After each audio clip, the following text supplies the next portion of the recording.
가을볕이 유리창을 넘어 거실 깊숙이 들어오는 추석 명절 며칠 전이었어요. 저는 아침부터 허리 한번 제대로 펴지 못하고 주방에서 전쟁을 치르고 있었지요. 기름 냄새가 온 집안에 진동하고 식탁 위에는 노릇하게 부쳐낸 동그랑땡과 깻잎전, 꼬치전이 수북하게 쌓여가고 있었습니다.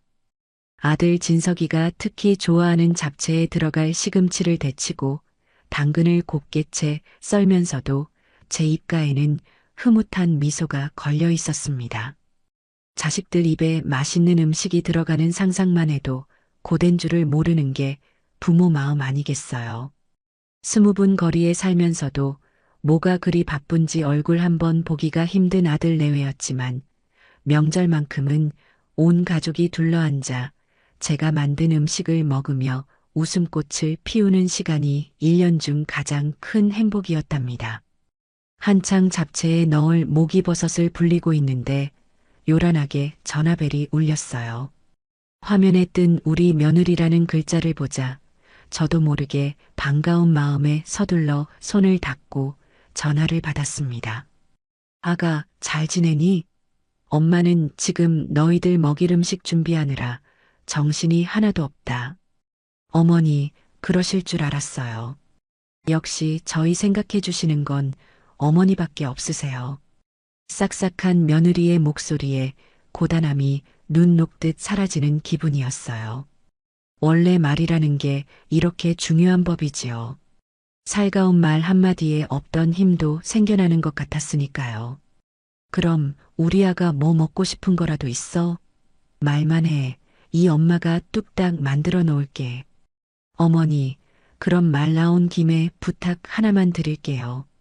이번에 LA 갈비 재우실 때 양념 좀 넉넉하게 부어서 한 통만 더 만들어 주실 수 있으세요? 저번에 어머니가 해주신 거 회사 동료들이랑 나눠 먹었는데 다들 너무 맛있다고 난리가 났잖아요. 이번에도 좀 갖다 주면 안 되냐고 성화라서요. 순간 제 손이 멈칫했습니다. 물론 칭찬은 고마운 일이지만 그 많은 갈비를 아들 내외도 아니고 며느리의 회사 동료들까지 챙겨야 한다니 조금은 벅차게 느껴졌어요. 안 그래도 얼마 전에 무릎 수술을 한 터라 오래 서 있으면 쑤시고 아팠거든요. 하지만 며느리의 부탁을 거절할 수가 없었어요. 며느리 기라도 살려주고 싶은 게 시어머니 마음이니까요. 알았다, 아가. 너 체면이 있는데 당연히 해줘야지. 걱정 말고 있어. 아주 넉넉하게 재워놓을게. 역시 우리 어머니 최고. 아, 그리고 어머니. 이번에 오실 때 손주 과자랑 장난감은 안 사오셔도 돼요. 집에 넘쳐나서 둘 데도 없어요. 차라리 그 돈으로 저희 집 세탁기나 좀 바꿔주시면 안 될까요? 요즘 나온 신형이 그렇게 좋다던데. 어머니도 저희 집에 오셔서 빨래하실 때 편하고 좋잖아요. 저는 아무 말도 할 수가 없었습니다.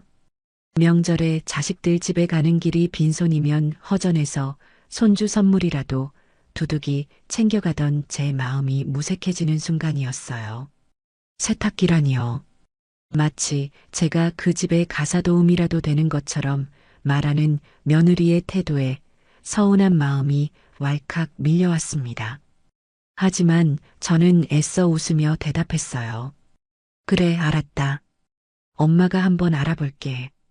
진짜요? 와, 신난다. 역시 어머니밖에 없어요. 그럼 어머니, 명절 때 뵐게요. 음식 너무 무리해서 하지는 마시고요. 전화는 그렇게 끊겼습니다. 달콤한 목소리에 담긴 가시 돋친 요구들.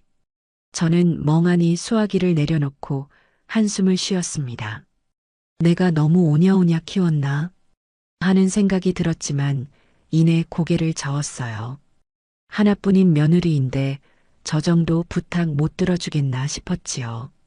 저는 다시 앞치마를 질끈 동여매고 정육점에 가서 LA 갈비를 추가로 주문했습니다. 이왕 해주는 거 며느리 어깨 으쓱할 수 있도록 최고의 맛을 내리라 다짐하면서요. 그렇게 며칠 밤낮으로 명절 음식을 준비했습니다. 온 집안은 맛있는 냄새로 가득 찼고 냉장고는 아들 내외가 올 날만 기다리는 음식들로 빼곡했어요. 명절 전날 오후, 이제 거의 준비가 마무리될 무렵 아들에게서 전화가 걸려왔습니다. 저는 반가운 마음에 목소리를 높여 전화를 받았어요. 아들, 지금 오는 길이니? 길이 많이 막히지는 않고? 어머니, 저기 드릴 말씀이 있는데요. 아들의 목소리가 평소와 달리 무겁게 가라앉아 있었습니다. 왠지 모를 불길한 예감이 스쳤어요. 왜 그러니? 무슨 일 있어? 사실은 나은이가 어제부터 몸살이 심해서 끙끙 앓아누웠어요. 병원에 다녀왔는데 명절 동안은 절대 안정이 필요하다고 하네요. 뭐, 아가 몸이 안 좋다고? 아이고, 어쩌나. 그래서 병원에서는 뭐라디? 그냥 감기 몸살이 심하게 온 거래요. 그런데 저도 갑자기 회사에 급한 일이 터져서요. 명절 내내 출근해야 할 것 같아요. 정말 죄송해요, 어머니. 이번 추석에는 저희가 못 내려갈 것 같아요. 아들의 말에 저는 망치로 머리를 한 대 맞은 듯 멍해졌습니다. 이 많은 음식을 다 어쩌란 말인가. 밤새 허리가 끊어지도록 준비한 제 정성은 또 어쩌고요. 서운함이 파도처럼 밀려왔지만 아프다는 며느리와 바쁘다는 아들을 탓할 수는 없는 노릇이었습니다. 아이고, 아픈 사람한테 오라고 할 수는 없지. 알았다. 몸조리 잘하라고 전해주렴. 회사 일도 잘 처리하고. 네, 어머니. 죄송해요. 음식은 저희가 주말에 가지러 갈게요. 버리지 말고 꼭 남겨두세요. 그래, 알았다. 걱정 말고 너희 몸이나 챙겨. 참, 손주 용돈이라도 보내줘야 하니 계좌번호 하나 보내라. 저는 애써 덤덤한 척 전화를 끊었습니다. 전화기를 내려놓자마자 다리에 힘이 풀려 주저앉고 말았어요. 텅 빈 집안에 가득한 음식 냄새가 역겹게 느껴졌습니다. 온몸에 힘이 쭉 빠지고 아무것도 하고 싶지 않았어요. 그래도 어쩌겠어요. 자식들이 그렇다는데. 저는 씁쓸한 마음을 달래며 홀로 저녁을 차려 먹었습니다.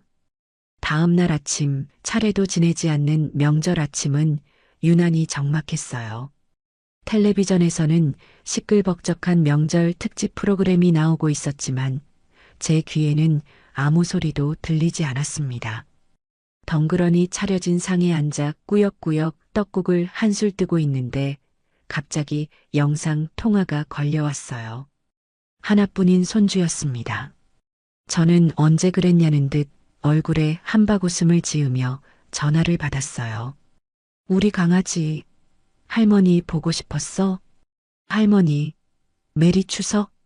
화면 가득 손주의 귀여운 얼굴이 나타났습니다. 그런데 아이의 배경이 이상했어요. 시끄러운 소음과 함께 분주하게 움직이는 사람들이 보였거든요. 마치 공항 같았어요. 어머, 우리 손주 지금 어디야? 집이 아닌 것 같은데? 할머니, 저 지금 공항이에요. 엄마랑 외할머니랑 같이 비행기 타러 왔어요. 저 멀리 바다 보러 간대요. 아이는 신이 나서 손을 흔들며 소리쳤습니다. 그 순간 화면 뒤쪽으로 익숙한 얼굴이 보였어요. 화사한 원피스 차림에 선글라스를 낀 며느리, 그리고 그 옆에서 환하게 웃고 있는 안사돈이었습니다. 몸살이 나서 끙끙 앓아눕고 있다던 며느리의 모습은 어디에도 없었어요. 너무나 건강하고 행복해 보였습니다. 며느리가 당황한 표정으로 아이에게 달려와 화면을 가리며 소리쳤습니다. 이 녀석, 지금 누구랑 통화하는 거야? 어서 끊지 못해. 다급하게 통화는 끊겼지만 제 눈에는 모든 것이 선명하게 박혀 있었습니다. 몸살이 났다던 며느리, 회사에 급한 일이 생겼다던 아들. 그 모든 것이 거짓말이었습니다. 그들은 저를 속이고 안사돈과 함께 해외여행을 떠난 것이었어요. 저는 그 자리에 얼어붙은 채 아무것도 할 수 없었습니다. 온몸의 피가 차갑게 식는 기분이었습니다. 수십 년간 자식을 위해 바쳤던 제 인생이 송두리째 부정당하는 순간이었습니다. 한동안 저는 끊어진 전화기 화면만 멍하니 바라보고 있었어요. 머릿속이 하얗게 비어버려 아무런 생각도 할 수 없었어요. 방금 제가 본 것이 현실인지 아니면 헛것을 본 것인지 분간이 가지 않았습니다. 하지만 손주의 천진난만한 목소리와 다급하게 전화를 끊던 며느리의 얼굴, 그리고 그 옆에서 환하게 웃고 있던 안사돈의 모습은 지독하게도 선명했습니다. 시댁 스트레스 안녕이라도 외치는 것 같았지요. 정신을 차리고 보니 온몸이 부들부들 떨리고 있었어요. 심장이 주먹으로 내려치듯 쿵쾅거렸고 숨을 쉬기조차 힘들었습니다. 배신감이라는 단어로는 도저히 설명할 수 없는 감정이 온몸을 휘감았습니다. 저는 비틀거리며 일어나 며느리에게 전화를 걸었습니다. 하지만 돌아오는 것은 전화기가 꺼져 있어라는 차가운 기계음뿐이었습니다. 아들에게도 전화를 걸었지만 마찬가지였어요. 그들은 작정하고 저를 속인 것이 틀림없었습니다. 저는 자석에 이끌리듯 며느리의 SNS에 접속했습니다. 아니나 다를까 방금 막 새로운 게시물이 올라와 있었어요. 활주로를 배경으로 며느리와 안사돈이 다정하게 얼굴을 맞대고 찍은 사진이었습니다. 그 아래에는 이렇게 적혀 있었지요. 모녀여행 힐링타임, 명절은 이렇게, 시댁 스트레스는 잠시 잊고 충전하고 올게요. 그 글을 읽는 순간 제 눈앞이 캄캄해졌습니다. 시댁 스트레스라니요. 평생을 자식들 뒷바라지만 하며 살아온 저인데 제가 그들에게 스트레스를 주는 존재였다니요. 스크롤을 내리자 지난 몇 달간의 게시물들이 보였습니다. 제가 정성껏 만들어준 반찬 사진 아래에는 시어머니표 하지만 내 입맛엔 너무 짜, MSG가 필요해 같은 태그가 달려 있었고 제가 사준 손주 옷 사진에는 할머니 취향, 촌스러움주의, 엄마가 다시 사줄게라고 적혀 있었습니다. 저는 그동안 아무것도 모르고 며느리가 제 칭찬을 하는 줄로만 알고 좋아요를 눌렀던 제 자신이 한심하고 비참해서 견딜 수가 없었습니다. 그들의 이중성에 치가 떨렸어요. 저는 휴대폰을 바닥에 내동댕이 쳤습니다. 그리고 주방으로 향했어요. 냉장고 문을 열자 지난 며칠간 제가 밤잠 설쳐가며 만든 음식들이 가득 차 있었습니다. 아들이 좋아하는 잡채, 며느리가 노래를 부르던 LA 갈비, 손주를 위해 동글동글하게 빚은 떡갈비. 그 모든 것들이 마치 저의 어리석음을 비웃는 것처럼 보였습니다. 이걸 다 누구를 위해 만든 거란 말인가.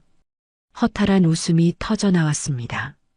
저는 주방 구석에 있던 가장 큰 음식물 쓰레기 봉투를 들고 왔습니다.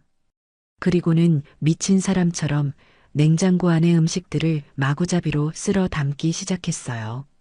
락엘락 통에 담긴 잡채를 봉투에 쏟아부을 때 제 눈에서는 뜨거운 눈물이 쉴 새 없이 흘러내렸습니다. 이건 단순한 음식이 아니었어요. 자식을 향한 저의 사랑이자 정성이자 제 삶 그 자체였습니다. 그런데 그들은 제 마음을 이렇게 짓밟아 버렸습니다. LA 갈비, 각종 전, 나물, 송편까지. 냉장고가 텅 비어갈수록 제 마음도 함께 텅 비어가는 것 같았습니다. 마지막으로 손주 먹이려고 끓여놓은 소고기 묵국까지 몽땅 버리고 나자 저는 탈진한 사람처럼 식탁 의자에 주저앉았습니다. 그렇게 얼마나 시간이 흘렀을까요? 저는 멍하니 앉아 있다가 문득 거실벽에 걸린 남편의 영정 사진을 보았습니다. 인자하게 웃고 있는 남편의 얼굴을 보자 꾹꾹 눌러왔던 설움이 폭발하고 말았어요.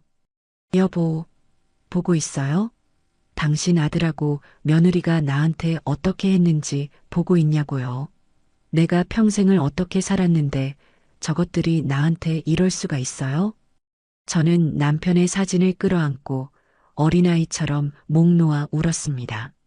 남편이 살아있었다면 그 못된 것들 당장 가서 혼주를 내주자며 제 등을 두드려 주었을 텐데. 당신 잘못 아니야. 너무 마음 쓰지 마. 라며 따뜻하게 안아주었을 텐데. 남편의 빈자리가 오늘따라 유난히 크고 시리게 느껴졌습니다. 저는 찬장에 넣어두었던 소주병을 꺼내 들었습니다. 평소에는 술을 입에도 대지 않았지만 오늘은 맨정신으로는 도저히 견딜 수가 없을 것 같았어요. 남편의 영정사진 앞에 소주 한 잔을 채워 올리고 저도 잔을 채워 단숨에 들이켰습니다.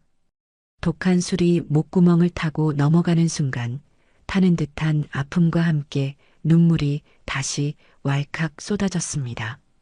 여보, 나 이제 어떻게 살아야 할까요? 저것들을 내 자식이라고 믿고 살아온 내 인생이 너무 억울하고 분해요. 당신이 있었으면, 당신이 내 옆에 있었으면 나 이렇게 외롭고 서럽지는 않았을 텐데. 텅 빈 집안에 저의 울음소리만이 가득했습니다. 술잔을 비우고 또 채우기를 반복하며 밤을 지새웠습니다. 술에 취해 비틀거리면서도 머릿속은 놀랍도록 선명했어요. 며느리의 가식적인 웃음, 아들의 무책임한 목소리, 그리고 SNS에 올라와 있던 그들의 행복한 사진들이 쉴 새 없이 떠올랐습니다. 그동안 그들에게 맞춰주기 위해 애썼던 제 모습들이 주마등처럼 스쳐 지나갔습니다. 그래, 이제 그만하자. 이 지긋지긋한 희생과 헌신, 이제는 정말 끝내야 해. 술기운 때문이었을까요? 제 마음속에서 무언가 단단하게 굳어지는 것이 느껴졌습니다. 그것은 슬픔도 분노도 아니었습니다. 차갑고도 서늘한 결심이었습니다. 다음 날 아침 지독한 숙취와 함께 눈을 떴습니다. 머리가 깨질 듯 아팠지만 정신은 오히려 맑아진 기분이었어요. 밤새 저를 괴롭혔던 분노와 슬픔은 온데간데였고 그 자리에는 차가운 결심만이 남아 있었습니다. 더 이상 이진석의 엄마로 강나은의 시어머니로 살지 않겠다. 이제부터는 오롯이 김민자, 나 자신을 위한 인생을 살겠다. 저는 자리에서 일어나 곧장 욕실로 향했습니다. 거울 속에 비친 제 모습은 낯설기 짝이 없었어요. 퉁퉁 부은 눈, 푸석한 피부, 희끗희끗한 머리카락. 평생을 자식과 남편을 위해 희생하며 살아온 세월의 흔적이 고스란히 담겨 있었습니다. 저는 거울 속의 저를 보며 나지막이 말했어요. 민자야, 그동안 고생 많았다. 이제부터는 너 자신을 위해 사는 거야. 할 수 있지? 거울 속에 제가 희미하게 고개를 끄덕이는 것 같았습니다. 저는 곧장 휴대폰을 들고 평소 친하게 지내던 부동산 중개인에게 전화를 걸었습니다. 그는 제 남편과도 막역한 사이였기에 제 사정을 누구보다 잘 이해해 줄 사람이었어요. 사장님, 저 민자예요. 다름이 아니라 저희 집 좀 내놓으려고요. 아니, 형수님. 갑자기 집은 왜요? 무슨 일 있으세요? 네, 그냥 좀 환경을 바꾸고 싶어서요. 다른 건 묻지 마시고 이 집 좀 가장 빠른 시일 내에 팔아주세요. 시세보다 좀 싸게 금매로 내놓아도 상관없어요. 무조건 빨리만 팔아주세요. 제 단호한 목소리에 사장님도 더는 묻지 않았습니다. 알겠다며 바로 사람을 알아보겠다는 그의 말을 뒤로하고 전화를 끊었습니다. 제 인생의 마지막이자 가장 큰 계획의 첫 단추가 끼워지는 순간이었어요. 전화를 끊고 나서 저는 본격적으로 집을 정리하기 시작했습니다. 이 집은 남편과 제가 결혼해서 진석이를 낳고 평생을 함께 보낸 추억이 가득한 곳이었어요. 하지만 이제는 그 추억마저도 정리해야 할 때가 온 것이지요. 가장 먼저 제 눈에 들어온 것은 거실 한쪽에 놓인 장식장이었습니다. 그 안에는 아들 내외가 결혼할 때 제가 맞춰줬던 예물함과 손주가 태어났을 때 선물했던 금수저, 돌 반지 등이 고이 모셔져 있었어요. 한때는 제 자랑이자 기쁨이었던 물건들이었지요. 저는 망설임 없이 장식장 문을 열고 그것들을 모두 꺼냈습니다. 그리고는 하나씩 사진을 찍어 중고 거래 사이트에 올렸어요. 헐값에 급처분합니다. 물건들은 올리자마자 무섭게 팔려나갔습니다. 저는 씁쓸한 미소를 지으며 택배 상자에 그것들을 포장했습니다. 더 이상 그들에게 저의 시간과 돈, 그리고 마음을 쓰고 싶지 않았습니다. 제 인생에서 그들의 흔적을 하나씩 지워나가는 기분이 들었어요. 아들 내외와 관련된 물건들을 모두 정리하고 나니 집안이 휑해진 것 같았습니다. 하지만 마음은 오히려 가벼워졌어요. 다음으로 정리할 것은 제 옷가지와 살림살이들이었습니다. 평생을 아끼고 모으며 살아온 탓에 집안에는 온갖 물건들이 넘쳐났어요. 저는 과감하게 버리기 시작했습니다. 언젠가 입겠지 하며 쌓아두었던 낡은 옷들, 손님 오면 쓴다며 찬장에 모셔두었던 그릇 세트, 유행진한 가구와 가전제품들까지 아낌없이 버리고 필요한 사람들에게 나눠주었습니다. 짐을 줄일수록 과거의 미련과 속박에서 벗어나는 듯한 해방감이 느껴졌어요. 모든 것을 정리하는 와중에도 차마 버리지 못하는 것들이 있었습니다. 바로 남편과의 추억이 담긴 물건들이었어요. 남편이 제게 처음으로 선물했던 낡은 목걸이, 신혼여행지에서 함께 찍었던 흑백 사진, 그리고 투박한 솜씨로 저를 위해 직접 만들어 주었던 작은 나무 의자. 저는 그 물건들을 따로 챙겨 소중하게 상자에 담았습니다. 낡은 사진 앨범을 펼치자 젊은 시절 남편과 저의 행복했던 모습이 보였습니다. 사진 속 남편은 언제나처럼 인자한 미소로 저를 바라보고 있었어요. 여보, 나 잘하는 거 맞죠? 당신이라면 분명 내 편이 되어줄 거라고 믿어요. 내가 너무 늦게 철이 들었나 봐요. 진작에 내 인생을 살았어야 했는데 이제라도 괜찮겠죠? 저는 남편의 사진을 쓰다듬으며 한참을 울었습니다. 이것은 슬픔의 눈물이 아니었어요. 새로운 시작을 앞둔 저 자신을 향한 다짐이자 묵묵히 저를 지지해줄 남편을 향한 마지막 인사였습니다. 집 정리를 마칠 무렵 부동산 사장님에게서 연락이 왔습니다. 집을 보러 올 사람이 있다는 것이었어요. 저는 텅 비었지만 깨끗하게 정돈된 집을 둘러보았습니다. 이 집에서의 제 역할은 이제 끝났다는 생각이 들었어요. 새로운 주인을 만나 새로운 이야기들로 채워지기를 바랄 뿐이었습니다. 집은 정말 신기할 정도로 빨리 계약이 되었습니다. 아마도 금매로 내놓은 덕분이겠지요. 계약금을 손에 쥔 저는 단 하루도 지체하지 않았습니다. 곧바로 담양에 있는 작은 한옥을 가계약했어요. 담양은 생전에 남편과 함께 귀촌하자고 입버릇처럼 말하던 곳이었습니다. 대나무 숲이 병풍처럼 둘러싸인 고즈넉하고 아름다운 동네였지요. 비록 남편과 함께 오겠다는 약속은 지키지 못했지만 이제라도 그 꿈을 이룰 수 있게 된 것이 다행이라는 생각이 들었습니다. 저는 아들 내외가 여행에서 돌아오는 날에 맞춰 이사 날짜를 잡았습니다. 치밀하고도 조용한 작전이었어요. 이삿짐 센터 직원들에게도 웃돈을 쥐어주며 동네 사람들이 눈치채지 못하게 최대한 조용히 작업을 진행해달라고 신신당부했습니다. 남편과의 추억이 담긴 상자와 제 옷가지 몇 벌, 그리고 새로 장만한 작은 냉장고와 텔레비전. 그게 제 이삿짐의 전부였습니다.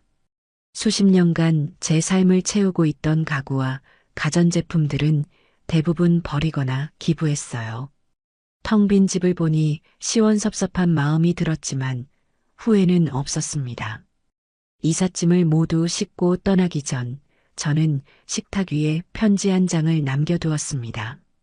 그들에게 하고 싶은 말은 산더미 같았지만 길게 쓸 필요를 느끼지 못했어요. 그들은 제 진심을 이해할 깜냥도 못 되는 사람들이었으니까요. 편지에는 단 2문장만 적었습니다. 너희들끼리 잘 살아라. 앞으로 나 찾지 마라. 마지막으로 저는 사용하던 휴대폰 유심을 빼내 가위로 잘라버렸습니다. 그리고 미리 준비해둔 새로운 번호의 유심을 끼웠어요. 과거와의 완벽한 단절을 위한 마지막 의식이었습니다. 이제 이 세상에서 옛날의 김민자를 아는 사람은 아무도 없을 것이었습니다. 텅 빈 집을 뒤로하고 이삿짐 차에 올랐습니다. 차가 서서히 동네를 벗어나는 동안 저는 차창 밖으로 스쳐 지나가는 풍경들을 가만히 바라보았습니다. 진석이 손을 잡고 걸었던 골목길, 며느리와 함께 장을 보던 시장, 손주와 뛰어놀던 놀이터, 제 삶의 모든 희로애락이 담겨 있는 곳이었습니다. 하지만 이상하게도 눈물은 나지 않았어요. 그저 오래된 영화의 마지막 장면을 보는 것처럼 덤덤할 뿐이었습니다. 서울을 벗어나 고속도로에 접어들자 차창 밖 풍경이 빠르게 변하기 시작했습니다. 빽빽한 아파트 숲이 사라지고 푸른 농과 밭이 펼쳐졌어요. 제 마음도 덩달아 평온해지는 기분이었습니다. 몇 시간을 달려 드디어 담양에 도착했습니다. 낯선 공기와 풍경이었지만 이상하게도 오랫동안 살아온 고향처럼 편안하게 느껴졌어요. 저의 새로운 보금자리는 아담한 한옥이었습니다. 대문 안으로 들어서자 아기자기한 마당과 정갈한 툇마루가 저를 반겨주었어요. 집 뒤로는 끝이 보이지 않는 대나무 숲이 펼쳐져 있었고 바람이 불 때마다 댄잎 스치는 소리가 사각사각 들려왔습니다. 저는 툇마루에 걸터 앉아 한참 동안 그 소리를 들었어요. 마치 수십 년간 저를 짓누르던 모든 시름과 걱정이 그 바람 소리에 씻겨나가는 것 같았습니다. 태어나서 처음으로 느껴보는 완전한 해방감이었습니다. 그날 밤 저는 새로운 집에서 첫날 밤을 맞았습니다. 낯선 곳이었지만 이상하게도 잠은 아주 편안하게 들었어요. 꿈에 남편이 나타났습니다. 남편은 아무 말 없이 젊은 시절 그랬던 것처럼 그저 인자한 미소로 저를 바라보기만 했습니다. 잠에서 깨어났을 때 제 뺨 위로 눈물 한 줄기가 흐르고 있었어요. 여보, 고마워요. 이제 정말 잘 살아볼게요. 저는 남편에게 속삭이며 새로운 아침을 맞이했습니다. 담양의 아침 햇살은 유난히 따스하고 눈부셨습니다. 제2의 인생이 막 시작되고 있었어요. 담양에서의 첫 아침은 제 인생의 그 어떤 아침보다 평화로웠어요. 밤새 열어둔 창문으로 서늘하고 상쾌한 대나무 숲의 공기가 밀려들어와 제 잠을 깨웠습니다. 지저귀는 새소리가 알람 소리를 대신했고 눈을 뜨자마자 보이는 것은 창호지 문에 은은하게 비치는 아침 햇살이었습니다. 서울의 아파트에서는 결코 느껴볼 수 없는 고요함과 안락함이었지요. 찌뿌둥한 몸을 일으켜 툇마루로 나가 기지개를 켜자 온몸의 세포 하나하나가 살아나는 기분이었습니다. 지난 수십 년간 저를 짓누르던 책임감과 의무감이라는 무거운 갑옷을 벗어 던진 듯 몸도 마음도 깃털처럼 가벼웠어요. 우선은 텅 빈 집을 채우는 것부터 시작해야 했습니다. 읍내로 나가 작은 밥상과 이부자리, 그리고 주방에 필요한 몇 가지 그릇과 조리도구를 샀습니다. 최소한의 물건만으로 채워진 집은 휑했지만 오히려 그 텅 빈 공간이 제게 자유를 주는 것 같았어요. 이제부터 이 공간은 오롯이 저 김민자라는 사람의 취향과 삶으로 채워질 것이었습니다. 오후에는 마당 한편에 있는 작은 텃밭을 정리했습니다. 오랫동안 방치된 탓에 잡초가 무성했지만 호미로 흙을 파내고 잡초를 뜯어내는 동안 제 마음속의 응어리들도 함께 뽑혀 나가는 기분이었어요. 땀 흘려 일하고 나니 시장기가 돌아 읍내 시장에서 사온 나물 몇 가지로 소박한 저녁상을 차렸습니다. 혼자 먹는 밥이었지만 조금도 외롭지 않았어요. 오히려 온전히 저 자신에게 집중하며 음식을 맛보는 그 시간이 참으로 소중하게 느껴졌습니다. 다음 날 저는 동네에 인사를 다녀야겠다고 마음먹었어요. 서울에서는 옆집에 누가 사는지도 모르고 살았지만 이곳에서는 그러면 안 될 것 같았거든요. 읍내 떡집에 들러 시루떡을 한 말 맞추고 동네 집집마다 돌리며 인사를 드렸습니다. 갑자기 나타난 외지인을 경계할 법도 한데 동네 어르신들은 모두 따뜻한 미소로 저를 맞아주셨어요. 아이고, 서울서 귀한 분이 오셨네. 여가 물도 좋고 공기도 좋은께 잘 오셨어. 혼자 지내려면 무엇이든 불편할 텐디 어려운 일 있으면 언제든 말만 혀. 이웃사촌끼리 돕고 살아야지. 특히 바로 옆집에 사시는 이모 할머니는 제 손을 꼭 잡고 한참을 놓아주지 않으셨어요. 당신도 젊어서 남편을 여의고 홀로 자식들을 키우셨다며 제 처지를 남일 같지 않게 여겨주셨지요. 새댁도 고생 많았건네. 그 마음 내가 다 알지. 그래도 인자 다 있고 편하게 살아. 자식들 다 커서 제 앞가림하면 부모는 인자 제 인생 살아야 하는 것이요. 이모 할머니의 주름진 손에서 전해져 오는 따스함에 저도 모르게 눈시울이 붉어졌습니다. 서울에서는 그 누구에게도 위로받지 못했던 제 마음을 처음 본 할머니가 어루만져 주는 것 같았어요. 저는 그날 이후로 이모 할머니 댁 문턱이 닳도록 드나들며 담양살이에 대한 조언도 얻고 사는 이야기도 나누며 외로움을 달랠 수 있었습니다. 며느리와 안사돈에게서 받았던 상처가 이름 모를 이웃들의 따뜻한 정으로 조금씩 치유되는 기분이었습니다. 그렇게 며칠을 보내며 새로운 삶에 적응해갈 무렵 저는 앞으로 어떻게 살아갈 것인지에 대한 구체적인 계획을 세우기 시작했습니다. 남편이 남겨준 유산과 집을 판 돈이 꽤 있었기에 당장 먹고 사는 것이 문제는 아니었지만 마냥 세월만 보내고 싶지는 않았어요. 제 손으로 무언가를 일구고 그 속에서 삶의 보람을 찾고 싶었습니다. 그러던 어느 날 밤 남편의 유품 상자를 정리하다가 낡은 책 한 권을 발견했어요. 그것은 바로 저희 어머니가 시집 올 때 친정 어머니께 물려받으셨다는 아주 오래된 조리서였습니다. 어머니는 평생 그 조리서를 보며 음식을 만드셨고 저 또한 어깨너머로 어머니의 손맛을 배웠지요. 한 장 한 장 달아빠진 종이를 넘기자 빛바랜 글씨로 빼곡하게 적힌 궁중 요리 비법들이 나타났습니다. 임금님 수라상에나 올랐을 법한 신선로와 구절판, 각종 정과와 탕 요리법까지.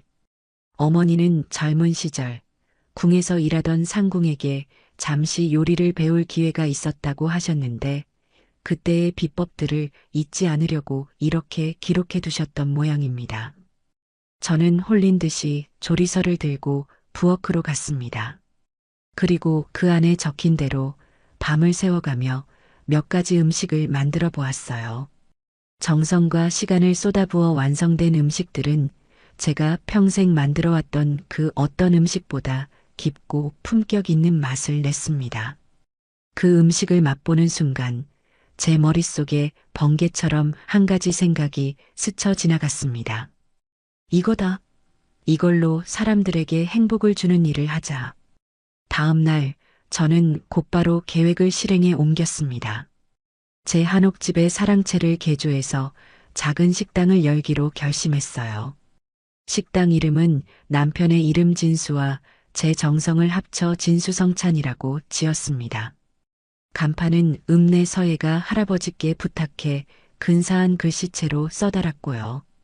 하루에 오직 5팀 예약 손님만 받습니다. 라는 작은 팻말도 내걸었습니다.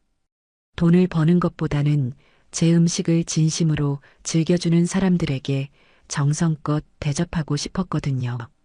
이웃집 이모 할머니의 아들이 목수일을 한다기에 그에게 부탁하여 대나무로 만든 소박하고 정갈한 상과 의자도 들여놓았습니다. 모든 준비가 끝나고 진수성찬이라는 간판이 내걸리던 날, 저는 왠지 모를 벅찬 감정에 한참 동안 간판을 올려다보았습니다. 제 인생 2막이 그렇게 조용하지만 힘차게 시작되고 있었습니다. 제가 담양에서 새로운 삶의 터전을 닫고 있을 무렵, 서울에 있는 아들 내외는 일주일간의 달콤한 해외여행을 마치고 집으로 돌아왔습니다. 아마 그들의 머릿 속에는 온통 명품 쇼핑백과 고급 리조트의 추억, 그리고 제게 받아낼 세탁기 생각뿐이었을 거예요. 두 손 가득 면세점 쇼핑백을 들고 현관문 비밀번호를 누르면서도 며느리 강나은은 투덜거리고 있었겠지요. 아, 피곤해. 비행기에서 한숨도 못 잤네. 집에 가자마자 어머니한테 전화해서 반찬 좀 가져오시라고 해야겠다. 냉장고 텅 비었을 거 아냐. 나은아, 그래도 어머니한테 너무 그런 식으로 말하지 마. 명절에 찾아뵙지도 못했는데 죄송하잖아. 죄송하긴 뭐가 죄송해. 우리가 아프다는데 어쩔 거야. 그리고 어머니도 우리가 좀 쉬는 거 좋아하실걸? 괜히 명절에 와서 북적거리는 것보다 낫지.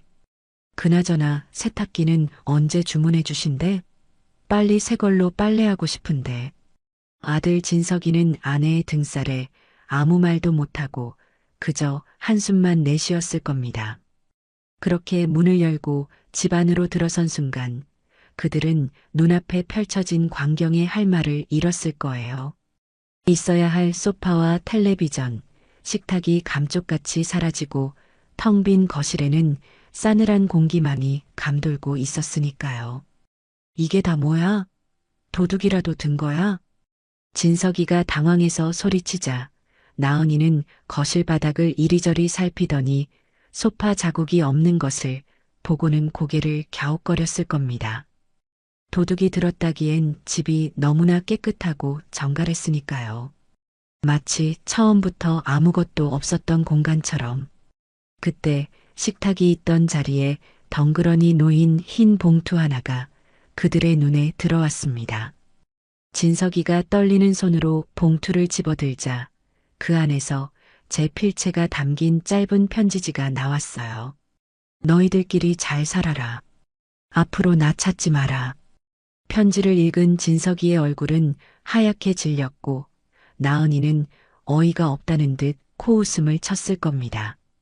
뭐야 이게? 어머니 지금 우리랑 장난해? 어디 단체로 여행이라도 가셨나? 근데 집은 왜 이래? 진석이는 곧바로 제게 전화를 걸었지만 고객의 사정으로 당분간 통화할 수 없다는 안내만 반복해서 흘러나왔습니다. 불안해진 진석이가 친척들에게 전화를 돌리기 시작하는 동안 나은이는 안방과 옷방을 둘러보며 소리쳤습니다. 여보, 이리 와봐. 어머니 짐이 하나도 없어. 옷이랑 이불 전부 다 사라졌다고. 그제야 상황의 심각성을 깨달은 진석이는 얼굴이 사색이 되어 주저앉았습니다. 어머니가 정말로 말 그대로 사라진 것이었습니다. 하지만 며느리 나은이의 머릿속은 다른 계산으로 빠르게 돌아가고 있었어요. 잠깐만, 그럼 어머니가 사시던 그 집은 어떻게 된 거야? 설마 그 집을 팔고 가신 건 아니겠지? 나은이는 다급하게 부동산 앱을 켜고 저희 집 주소를 검색했습니다. 그리고 화면에 뜬 거래 완료라는 네 글자를 확인하는 순간 그녀의 얼굴에서 핏기가 싹 가셨을 겁니다. 미쳤어, 정말. 어머니가 집을 팔았어. 우리한테 말 한마디 없이 집을 팔고 사라지셨다고. 그럼 그 돈은 다 어디로 간 거야? 여보, 그거 원래 우리가 받기로 한 집이잖아. 나은이의 날카로운 비명에 진석이는 정신을 차렸습니다. 어머니에 대한 걱정보다 눈앞의 재산이 사라졌다는 사실이 더 크게 다가왔던 것이지요. 그때부터 그들의 집은 아수라장이 되었습니다. 나은이는 어머니가 치매에 걸린 게 틀림없다. 누군가에게 사기를 당한 거다라며 온갖 최악의 시나리오를 떠올렸고 진석이는 어쩔 줄 몰라 하며 발만 동동 굴렀습니다.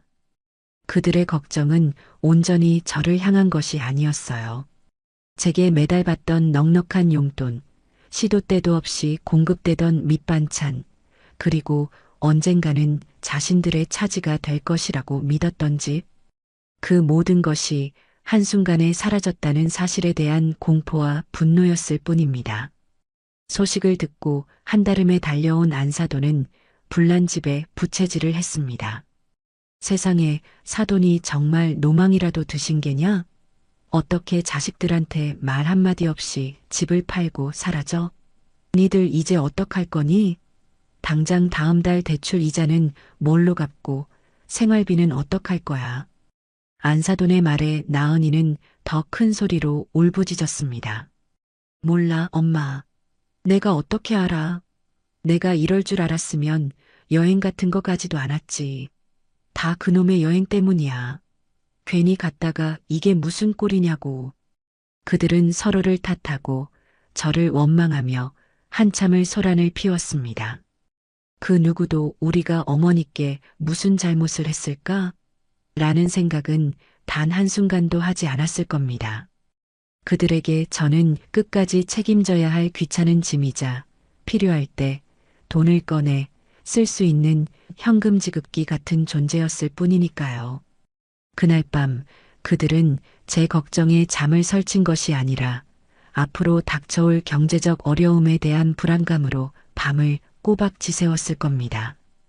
자신들의 이기심과 위선이 어떤 결과를 불러왔는지 뼈저리게 깨닫기 시작하는 첫날 밤이었을 테지요.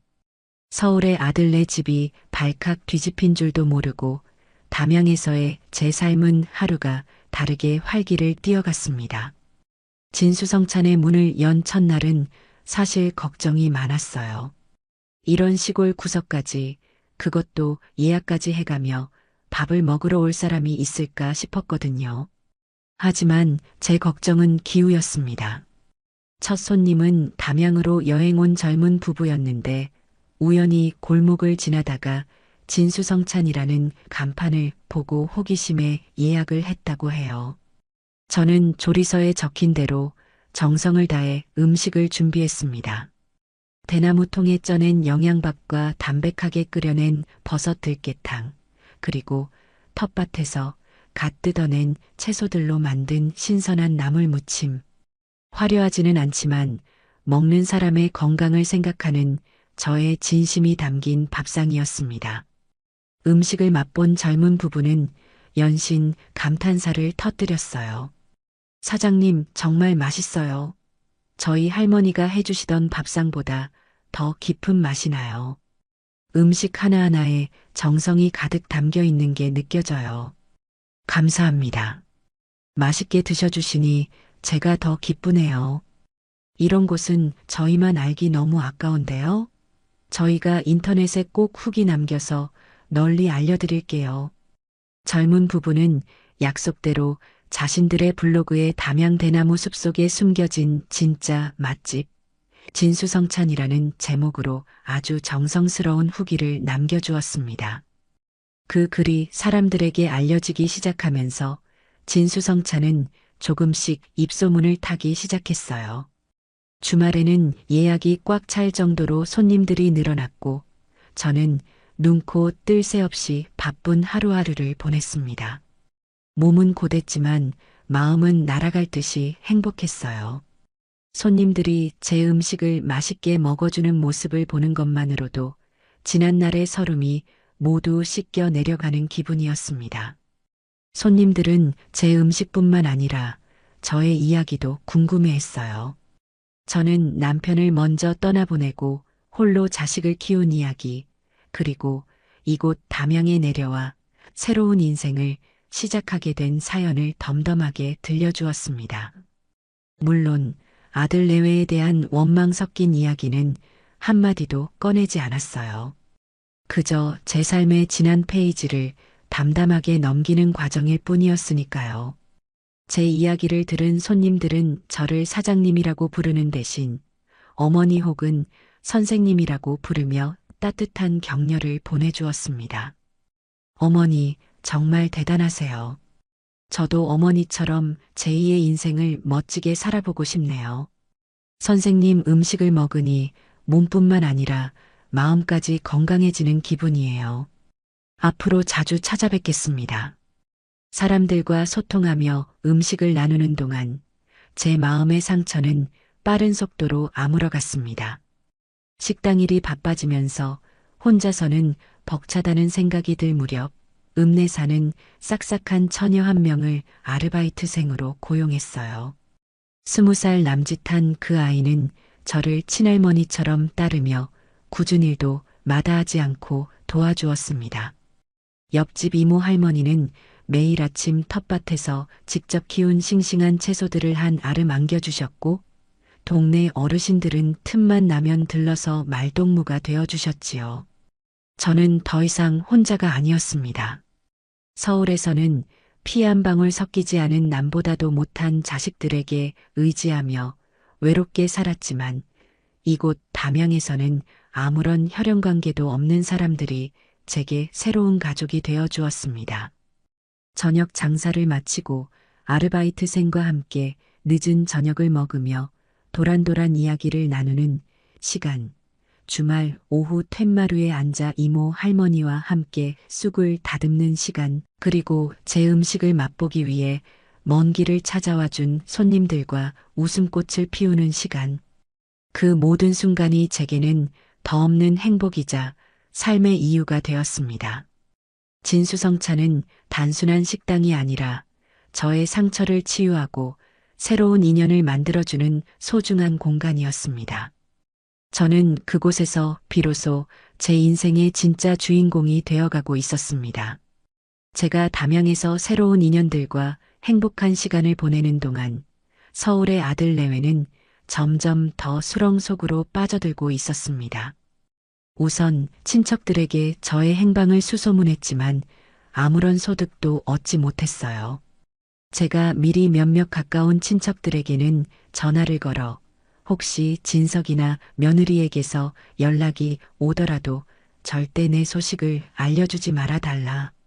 이것이 내가 그 녀석들에게 베푸는 마지막 정이다. 라고 신신당부해 두었거든요. 작은 어머니, 혹시 저희 어머니 어디 계신지 아세요? 글쎄다, 나도 연락 안 한 지 꽤 돼서 잘 모르겠는데. 너희 어머니가 워낙 야무진 분이시니 어디서든 잘 지내고 계시지 않겠니? 너희나 잘해라. 친척들의 반응은 하나같이 차가웠습니다. 사실 그들도 알게 모르게 진석이 내외의 이기적인 행동들에 대해 어느 정도 눈치채고 있었던 것이지요. 믿었던 친척들에게서마저 외면당하자 진석이 내외는 초조해지기 시작했습니다. 당장 생활이 문제였습니다. 제게 받던 지원이 끊기자 그들의 삶은 한순간에 팍팍해졌습니다. 카드값과 대출 이자는 어김없이 날아왔고 나은이는 사고 싶었던 명품 가방을 포기해야 했으며 진석이는 동료들과의 술자리를 피해야만 했습니다. 궁지에 몰린 나은이는 결국 안사돈과 머리를 맞대고 최후의 수단을 강구했습니다. 엄마, 이대로는 안 되겠어. 어떻게든 어머니를 찾아야 해. 그 집 한 돈 절대 다른 사람이 채가게 둘 순 없어. 내 말이 그 말이다. 네 시어머니가 평생 모은 재산인데 그걸 생판 남 좋은 일 시킬 수는 없지. 못하면 사람을 써서라도 찾아야 한다. 결국 그들은 인터넷을 뒤져 흥신소, 즉 심부름센터에 연락을 했습니다. 며칠 뒤 검은 양복 차림의 남자가 그들의 집을 찾아왔어요. 나은이는 그 남자 앞에서 온갖 불쌍한 척을 다하며 저를 묘사했습니다. 저희 어머니가요, 연세가 많으셔서 그런지 요즘 부쩍 깜빡깜빡하시고 이상한 말씀을 하실 때가 많았어요. 저희가 걱정돼서 잠시 여행 다녀온 사이에 글쎄, 집을 팔고 사라지신 거예요. 분명 나쁜 사람에게 속아서 어딘가에 감금되어 계신 게 틀림없어요. 제발 저희 어머니 좀 찾아주세요. 며느리는 눈물까지 글썽이며 저를 치매 걸린 노인으로 둔갑시켰습니다. 제 재산을 노리는 파렴치한 사기꾼에게서 저를 구해내야 한다는 논리였지요. 그들의 이야기를 듣는 흥신소 직원의 눈빛이 어떻게 변했을지는 안 봐도 뻔했습니다. 그는 거액의 착수금을 받고는 며칠 안에 제 행방을 찾아주겠다고 장담하고 돌아갔습니다. 그때부터 그들은 흥신소의 연락만 목이 빠져라 기다렸습니다. 진석이는 회사 일도 손에 잡히지 않았고 나은이는 하루에도 몇 번씩 흥신소에 전화를 걸어 진행 상황을 확인하며 직원을 닥달했습니다. 그들에게 저는 더 이상 어머니가 아니었어요. 그저 찾아내야 할 동가방일 뿐이었습니다. 그리고 며칠 뒤 드디어 흥신소로부터 연락이 왔습니다. 찾았습니다. 김민자 씨, 전라남도 담양에 계십니다. 담양이요? 거기서 뭘 하신대요? 중록원 근처에서 작은 한정식 집을 하고 계시더군요. 진수성찬이라고 동네에서는 꽤 알려진 맛집인 것 같습니다. 흥신소 직원의 말에 나은이와 안사도는 잠시 할 말을 잃었습니다. 사기당해서 어딘가에 갇혀 있을 거라 생각했던 제가 유유자적 맛집 사장님 노릇을 하고 있다는 사실이 믿기지 않았던 것이지요. 하지만 이내 나은이의 입가에 교활한 미소가 번졌습니다. 찾았으면 됐어. 엄마, 우리 당장 담양으로 가자. 가서 어머니 모시고 그 식당이랑 남은 돈도 다 정리해야지. 어머니 혼자서 그런 걸 어떻게 관리하시겠어. 당연히 아들인 우리 여보가 관리해야지. 그들의 눈은 다시 탐욕으로 번뜩이기 시작했습니다. 그들은 곧장 담양으로 향할 채비를 했습니다. 자신들이 저지른 잘못을 뉘우치고 용서를 구하러 가는 길이 아니었어요. 자신들의 재산을 되찾으러 가는 약탈자와도 같은 행보였습니다. 그들은 차를 몰아 담양으로 향하며 저를 어떻게 구슬리고 협박해서 다시 서울로 데려올지, 그리고 제 돈을 어떻게 차지할지에 대한 작전 회의를 시작했을 겁니다. 평화롭던 담양의 제 일상 위로 검은 그림자가 서서히 다가오고 있었습니다. 점심 장사가 한창인 평화로운 오후였어요. 진수성찬의 마당에는 따스한 가을볕이 쏟아지고 있었고 식당 안은 손님들의 나직한 담소와 맛있는 음식 냄새로 가득 차 있었지요. 저는 주방과 홀을 오가며 손님들의 식사를 챙기고 아르바이트생 수진이는 낭낭한 목소리로 손님들을 맞이하며 분주하게 움직였습니다. 예약 손님들의 상에 마지막 후식인 대추전과와 시원한 매실차를 내어드리고 잠시 한숨을 돌리려던 바로 그 순간이었습니다. 식당 대문이 거칠게 열리며 그 평화를 깨뜨리는 불청객들이 모습을 드러냈어요. 서울의 번화가에서나 어울릴 법한 화려한 옷차림의 며느리 강나은, 그리고 그 뒤에는 잔뜩 주눅이 든 채 초조한 얼굴로 서 있는 아들 이진석이었습니다. 그들의 갑작스러운 등장은 마치 잔잔한 호수에 누군가 커다란 돌을 던진 것만 같았어요. 식당 안의 모든 소음이 거짓말처럼 멈췄고 손님들의 시선이 모두 그들에게로 쏠렸습니다. 어머니, 여기서 정말 이러고 계셨어요? 가장 먼저 침묵을 깬 것은 아들 진석이었습니다. 금방이라도 울음을 터뜨릴 것 같은 얼굴로 제게 다가오며 말했어요. 저희가 얼마나 찾아다녔는지 아세요? 어머니, 제발 저희가 잘못했어요. 다신 안 그럴게요. 그러니 제발 저희랑 같이 집으로 가요. 네. 저는 아들의 그 가증스러운 연극에 아무런 대꾸도 하지 않았습니다. 그저 차가운 시선으로 아들의 얼굴을 빤히 바라보았지요. 제 침묵에 당황한 진석이가 제 팔을 잡으려던 순간 제가 나지막하지만 단호한 목소리로 입을 열었어요. 여기가 내 집이다. 네, 어머니, 그게 무슨, 여기가 이제는 내 집이라고 했다. 그리고 너희 집은 너희가 알아서 지키는 거고, 나는 이제 너희 인생에 관여할 생각 없으니 너희도 내 인생에 더는 상관하지 말아줬으면 좋겠구나. 제 말에 진석이가 충격을 받은 듯 멍하니 서 있자 뒤에서 팔짱을 끼고 상황을 지켜보던 며느리 나은이가 앞으로 나섰습니다. 그녀는 저를 위아래로 훑어보더니 비웃음이 가득한 목소리로 말했어요. 어머니, 지금 저희랑 해보자는 거예요? 어떻게 자식들한테 말 한마디 없이 집을 팔고 도망치듯 내려와서 이런 총구석에 식당을 차릴 수가 있으세요? 저희가 얼마나 걱정하고 또 어머니 때문에 얼마나 망신을 당했는지 아시냐고요. 망신? 내가 너희에게 망신을 주었단 말이냐? 그럼요. 동네 사람들이 다 수군거려요. 저희가 어머니를 내쫓은 불효막심한 자식들이라고요. 어머니, 저희도 사회적 지위와 체면이라는 게 있는 사람들이에요. 제발 저희 생각 좀 해주세요. 여기서 이러지 마시고 저희랑 조용히 올라가서 해결해요. 저는 기가 막혀서 헛웃음이 나왔습니다. 저를 걱정한 것이 아니라 남들에게 보일 자신들의 체면을 걱정하고 있었던 거예요. 내 걱정이 아니라 너희 걱정이었구나. 사람들이 너희를 손가락질할까봐 그게 무서웠던 게지. 그런데 아가, 남들 시선이 그렇게 중요하신 분이 왜 내 SNS에는 시댁 스트레스니 뭐니 하는 글들은 아무렇지도 않게 올렸을까? 그때는 남들이 볼 거라는 생각은 못했니? 제 말에 나은이의 얼굴이 새빨갛게 달아올랐습니다.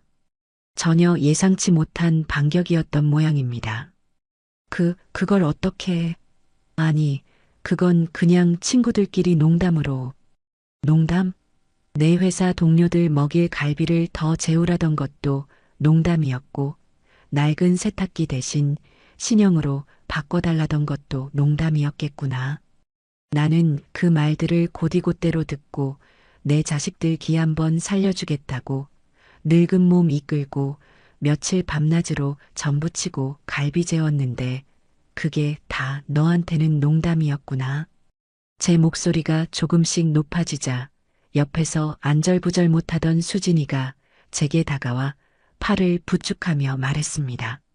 사장님, 괜찮으세요? 진정하세요. 수진아, 괜찮다. 저기 손님들, 정말 죄송합니다. 제가 집안 교육을 잘못 시켜서 이런 꼴을 보이게 됐네요. 조금만 너그럽게 이해해 주십시오. 제가 손님들에게 고개를 숙여 사과하자 식당 안은 오히려 저를 응원하는 분위기가 되었습니다. 한 아주머니 손님은 힘내세요, 사장님, 하고 외치기까지 했어요. 상황이 불리하게 돌아가자 나은이는 더욱 악에 받친 목소리로 소리쳤습니다. 어머니, 지금 이게 뭐 하시는 짓이에요? 끝까지 저희 망신 주시려는 거예요? 좋아요. 그렇게 나오시겠다 이거죠? 여보, 우리 그냥 가. 저렇게 고집 부리시는 거 보니 우리가 어떻게 할 수 있는 게 아닌 것 같아. 대신 어머니, 저희도 이제 어머니 자식이라고 생각 안 할 테니 그렇게 아세요. 나중에 늙고 병들어서 후회해도 저희 찾아오지 마세요. 며느리는 마지막까지 악담을 퍼붓고는 진석이의 팔을 잡아 끌고 밖으로 나가버렸습니다. 진석이는 끝까지 미련을 버리지 못한 채 제게 애원하는 눈빛을 보내며 마지못해 끌려나갔어요. 요란하게 외제차 시동 거는 소리가 들리고 잠시 후 그들이 탄 차는 먼지를 일으키며 사라졌습니다. 그들이 사라지고 나자 식당 안은 다시 정적이 흘렀어요. 저는 손님들에게 재차 사과하고 놀란 가슴을 쓸어내리며 주방으로 들어왔습니다. 수진이와 옆집 이모 할머니가 걱정스러운 얼굴로 저를 따라 들어왔어요. 사장님, 저런 못된 사람들 때문에 너무 마음 쓰지 마세요. 그래, 민자야. 네가 뭐가 아쉬워서 저런 것들하고 상종을 셔. 아주 잘했다. 속이 다 시원하네. 두 사람의 따뜻한 위로에 저는 애써 미소를 지어 보였습니다. 괜찮아요. 저 이제 저런 일에 상처받을 만큼 약하지 않아요. 오히려 잘 됐어요. 오늘을 계기로 제 마음속에 남아있던 마지막 미련까지 깨끗하게 정리할 수 있게 됐으니까요. 저는 창밖을 바라보았습니다. 아들 내외가 사라진 길 위로 여전히 따스한 가을 햇살이 쏟아지고 있었어요. 그 햇살이 마치 이제 정말 괜찮다고 당신은 혼자가 아니다라고 저를 위로해주는 것만 같았습니다. 저는 제 곁을 지켜주는 좋은 이웃들을 보며 제 선택이 틀리지 않았음을 다시 한번 확신했죠. 아들 내외가 한바탕 소동을 피우고 돌아간 뒤 며칠 동안은 아무런 연락도 없었습니다. 폭풍이 지나간 뒤에 고요함이랄까요? 저는 그들이 제 단호한 태도에 질려서 이제 정말 저를 포기한 것이라고 생각했어요. 하지만 그건 저의 착각이었습니다. 그들은 잠시 숨을 고르며 다음 공격을 준비하고 있었을 뿐이었지요. 어느 날 저녁 장사를 마치고 툇마루에 앉아 쉬고 있는데 휴대폰으로 장문의 문자 메시지가 도착했습니다. 발신인은 아들 진석이었어요. 그날 이후로 차단했던 번호였는데 어떻게 다른 번호로 보냈는지 모르겠더군요. 내용은 길고 구차했습니다. 어머니, 접니다. 진석이에요. 그날은 정말 죄송했습니다. 다 나은이가 옆에서 시키는 바람에 제가 정신이 없어서 그랬어요. 나은이도 지금 많이 반성하고 있어요. 어머니, 저희가 정말 철이 없었어요. 어머니의 깊은 마음도 모르고 저희만 생각했던 거 정말 죄송하게 생각합니다. 그런데 어머니, 사실은 제가 요즘 사업이 많이 어렵습니다. 이번 달에 급하게 막아야 할 돈이 있는데 도저히 구할 방법이 없네요. 어머니께서 집하신 돈 아직 가지고 계시지요? 딱 5천만 원만 빌려주시면 안 될까요? 이 고비만 넘기면 제가 정말 평생을 효도하며 갚겠습니다. 제발 제 마지막 부탁을 들어주세요, 어머니. 저는 문자를 읽는 내내 아무런 감정도 느껴지지 않았습니다. 슬픔도 분노도 아니었어요. 그저 텅 빈 공허함만이 제 마음을 채웠습니다. 결국 그들이 제게 원하는 것은 어머니가 아니라 돈이었던 겁니다.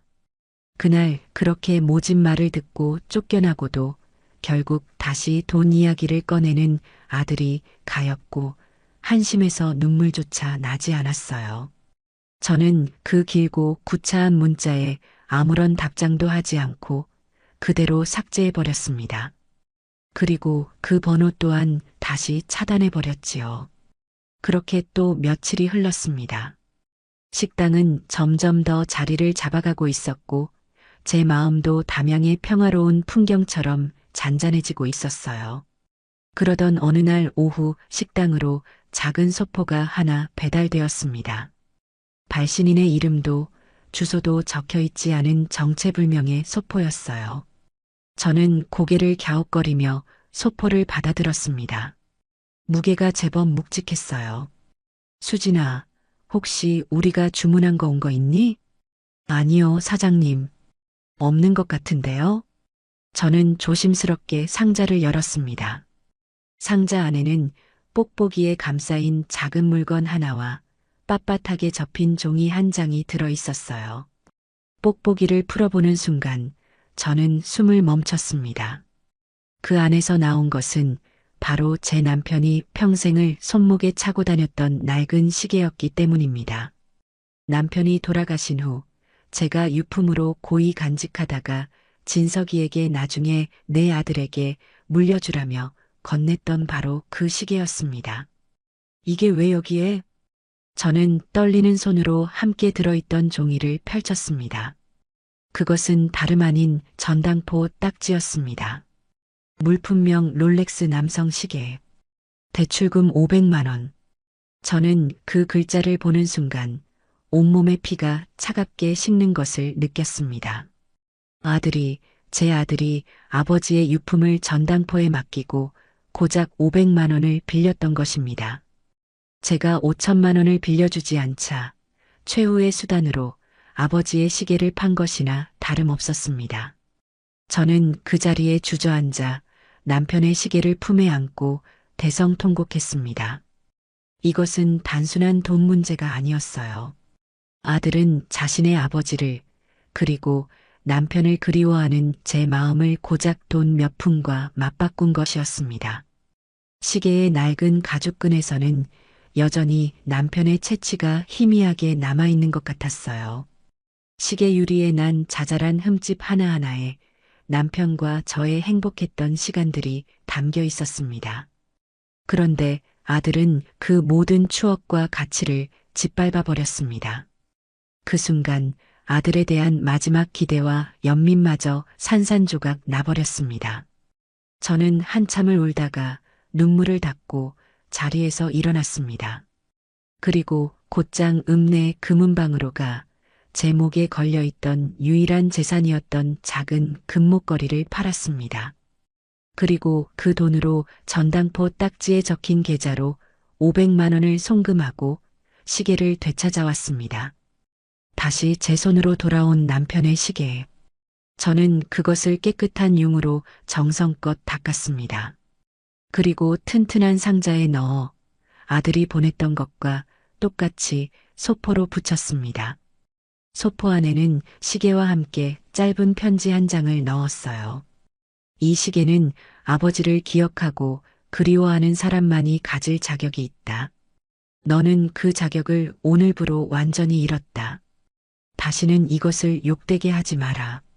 이것은 제가 아들에게 보내는 마지막 선물이자 마지막 경고였습니다. 이제 정말 저와 아들의 인연은 여기까지라는 것을 확인하는 너무나도 슬프고 비참한 의식이었습니다. 아버지의 유품까지 팔아먹으려 했던 아들의 파렴치한 행동은 제 마음속에 남아있던 마지막 미련의 불씨마저 꺼뜨려 버렸습니다. 저는 이제 그들을 완벽한 타인으로 대하기로 결심했어요. 하지만 그들은 제 결심을 비웃기라도 하듯 더욱 집요하고 악랄한 방법으로 저를 괴롭히기 시작했습니다. 그 선봉에는 바로 안사돈이 있었지요.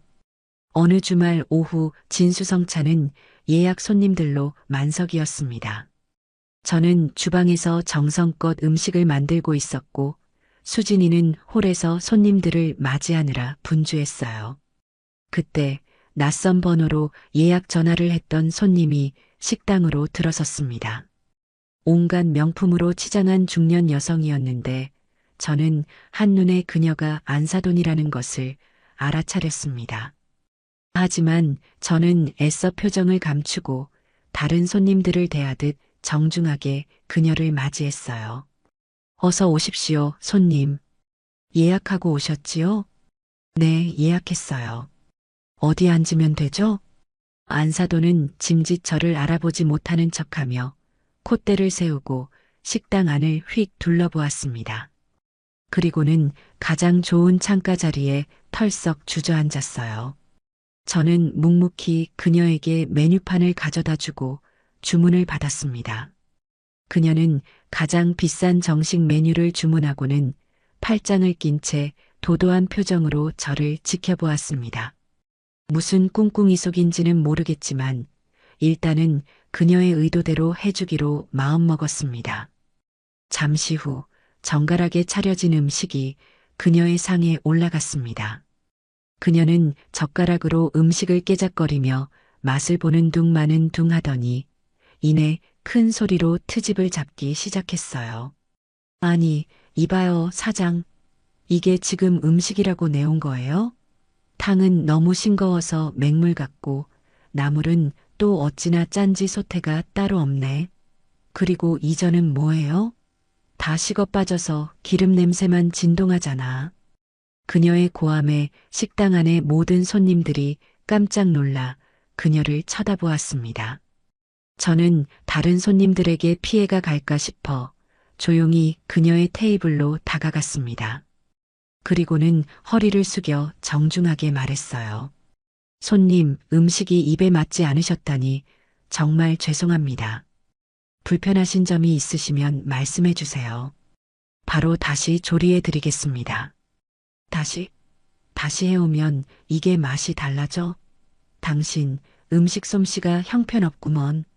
이런 실력으로 무슨 돈을 받겠다고 식당을 하는 거야? 양심도 없지. 안사돈은 막무가내였습니다. 저는 그녀가 일부러 행패를 부리기 위해 찾아왔다는 것을 확신했어요. 아마도 제 식당 평판을 바닥으로 떨어뜨려 장사를 망하게 할 속셈이었겠지요. 저는 조용히 앞치마 주머니에 넣어둔 휴대폰의 녹음 버튼을 눌렀습니다. 그리고는 그녀를 식당 밖 마당으로 정중하게 안내했어요. 손님, 다른 손님들 식사에 방해가 되니 잠시 저와 밖으로 나가서 이야기하시지요. 뭐, 내가 뭘 어쨌다고 나가? 여기가 어디라고 나를 끌어내. 안사돈은 버티려고 했지만 저는 단호하게 그녀를 이끌었습니다. 마당으로 나온 그녀는 본색을 드러내기 시작했어요. 사돈, 정말 이럴 거예요? 내 딸이 사돈 때문에 지금 피눈물을 흘리고 있다는 거 알아요? 몰라요? 사돈이라니요, 손님. 저는 손님을 처음 뵙는 것 같은데요. 이 늙은 여우가 어디서 시침 잃을 때 자식 등골 빼먹어서 이런 번듯한 기와집 차려놓고 사장님 소리 들으니까 아주 눈에 뵈는 게 없나 보지. 당장 내 딸한테 가서 싹싹 빌고 그 집안 돈 다 내놓지 못해. 그녀의 입에서 온갖 쌍욕과 막말이 쏟아져 나왔습니다. 저는 아무런 대꾸도 하지 않고 그저 묵묵히 그녀의 말을 녹음할 뿐이었습니다. 그녀가 한참을 혼자 떠들다 지쳤을 무렵 제가 조용히 입을 열었어요. 사돈, 지금 하시는 모든 말씀과 행동이 제 휴대폰에 고스란히 녹음되고 있습니다. 녹음? 네. 영업장에 무단으로 찾아와 행패를 부리고 허위 사실로 주인의 명예를 훼손한 것. 이거 전부 법에 걸리는 행동인 거 알고 계시지요? 지금이라도 조용히 돌아가시면 오늘 일은 없던 걸로 하겠습니다. 하지만 여기서 소란을 더 피우시면 저는 이 녹음 파일을 가지고 곧장 경찰서로 갈 겁니다. 제 말에 안사돈의 얼굴이 하얗게 질렸습니다. 그녀는 제가 이렇게까지 단호하게 나올 줄은 몰랐던 모양입니다. 그녀는 잠시 입술을 파르르 떨더니 두고 봐. 이대로 안 끝낼 거니까. 라는 말을 남기고는 주랭랑을 치듯 사라졌습니다. 저는 그녀가 사라진 방향을 보며 차갑게 미소 지었습니다. 그래요, 사돈. 이제 시작일 뿐입니다. 당신들이 내게 준 모욕과 상처, 이제부터 하나씩 차근차근 돌려받을 테니까요. 제 손에는 그들과의 전쟁에서 승리할 수 있는 아주 강력한 무기가 들려 있었습니다. 안사돈의 습격 사건 이후 저는 그들이 또 어떤 방식으로 저를 괴롭힐지 예의주시하며 만반의 준비를 하고 있었습니다. 아니나 다를까 그들의 다음 수는 예상보다 훨씬 더 교묘하고 비열했어요. 얼마 뒤 지역 방송국 맛집 프로그램에서 진수성찬의 촬영 섭외가 들어왔어요. 입소문을 듣고 찾아왔다는 것이었어요. 저는 잠시 망설였지만 이내 제 결심을 굳혔습니다. 숨어 지낼 이유가 없었어요. 저는 떳떳했고 제 음식에 자신이 있었으니까요. 오히려 이번 기회를 통해 제 새로운 삶을 세상에 알리고 그들의 비겁한 공격에 정면으로 맞서기로 마음먹었죠. 촬영은 아주 즐거운 분위기 속에서 진행되었습니다. 저는 카메라 앞에서 조금 긴장했지만 제 음식 철학과 담양에서의 새로운 삶에 대해 진솔하게 이야기했습니다. 남편을 먼저 떠나보내고 홀로 자식을 키우며 힘들었던 시절, 그리고 모든 것을 정리하고 이곳에 내려와 제2의 인생을 시작하게 된 용기에 대해 담담하게 털어놓았지요. 물론 아들 내외에 대한 직접적인 언급은 피했어요. 그저 제 인생의 한 페이지를 묵묵히 넘겼을 뿐이었어요. 제 이야기는 많은 시청자들에게 감동과 용기를 주었고, 방송이 나간 후 진수성찬은 그야말로 문전성시를 이루었습니다. 예약 전화가 빗발쳤고 전국 각지에서 손님들이 저를 찾아와 응원의 메시지를 보내주었어요. 제 성공이 그들의 눈에는 가시처럼 보였던 모양입니다. 방송이 나간 며칠 뒤부터 담양 지역 인터넷 맘카페에 진수성찬에 대한 악의적인 비방글이 올라오기 시작했습니다. 단골 손님 중 한 명이 걱정스러운 얼굴로 제게 그 글을 보여주었어요. 담양 진수성찬 방송 보고 다녀왔는데 정말 최악이네요. 익명의 아이디로 작성된 글의 내용은 가관이었습니다. 음식에서 머리카락이 나온 건 기본이고 재료도 신선하지 않은 걸 쓰는 것 같아요. 먹고 나서 배탈 났어요. 무엇보다 주인 할머니 인상이 너무 안 좋고 불친절해요. 방송에서는 불쌍한 척 하더니 실제로는 돈만 밝히는 욕심쟁이 같더라고요. 아들 돈 뺏어서 식당 차렸다는 소문도 있던데 다들 조심하세요. 글 밑에는 그에 동조하는 댓글들이 수십 개나 달려 있었어요. 저도 불친절한 거 느꼈어요. 위생 상태가 의심되긴 하더라고요. 전부 허무맹랑한 거짓말이었습니다.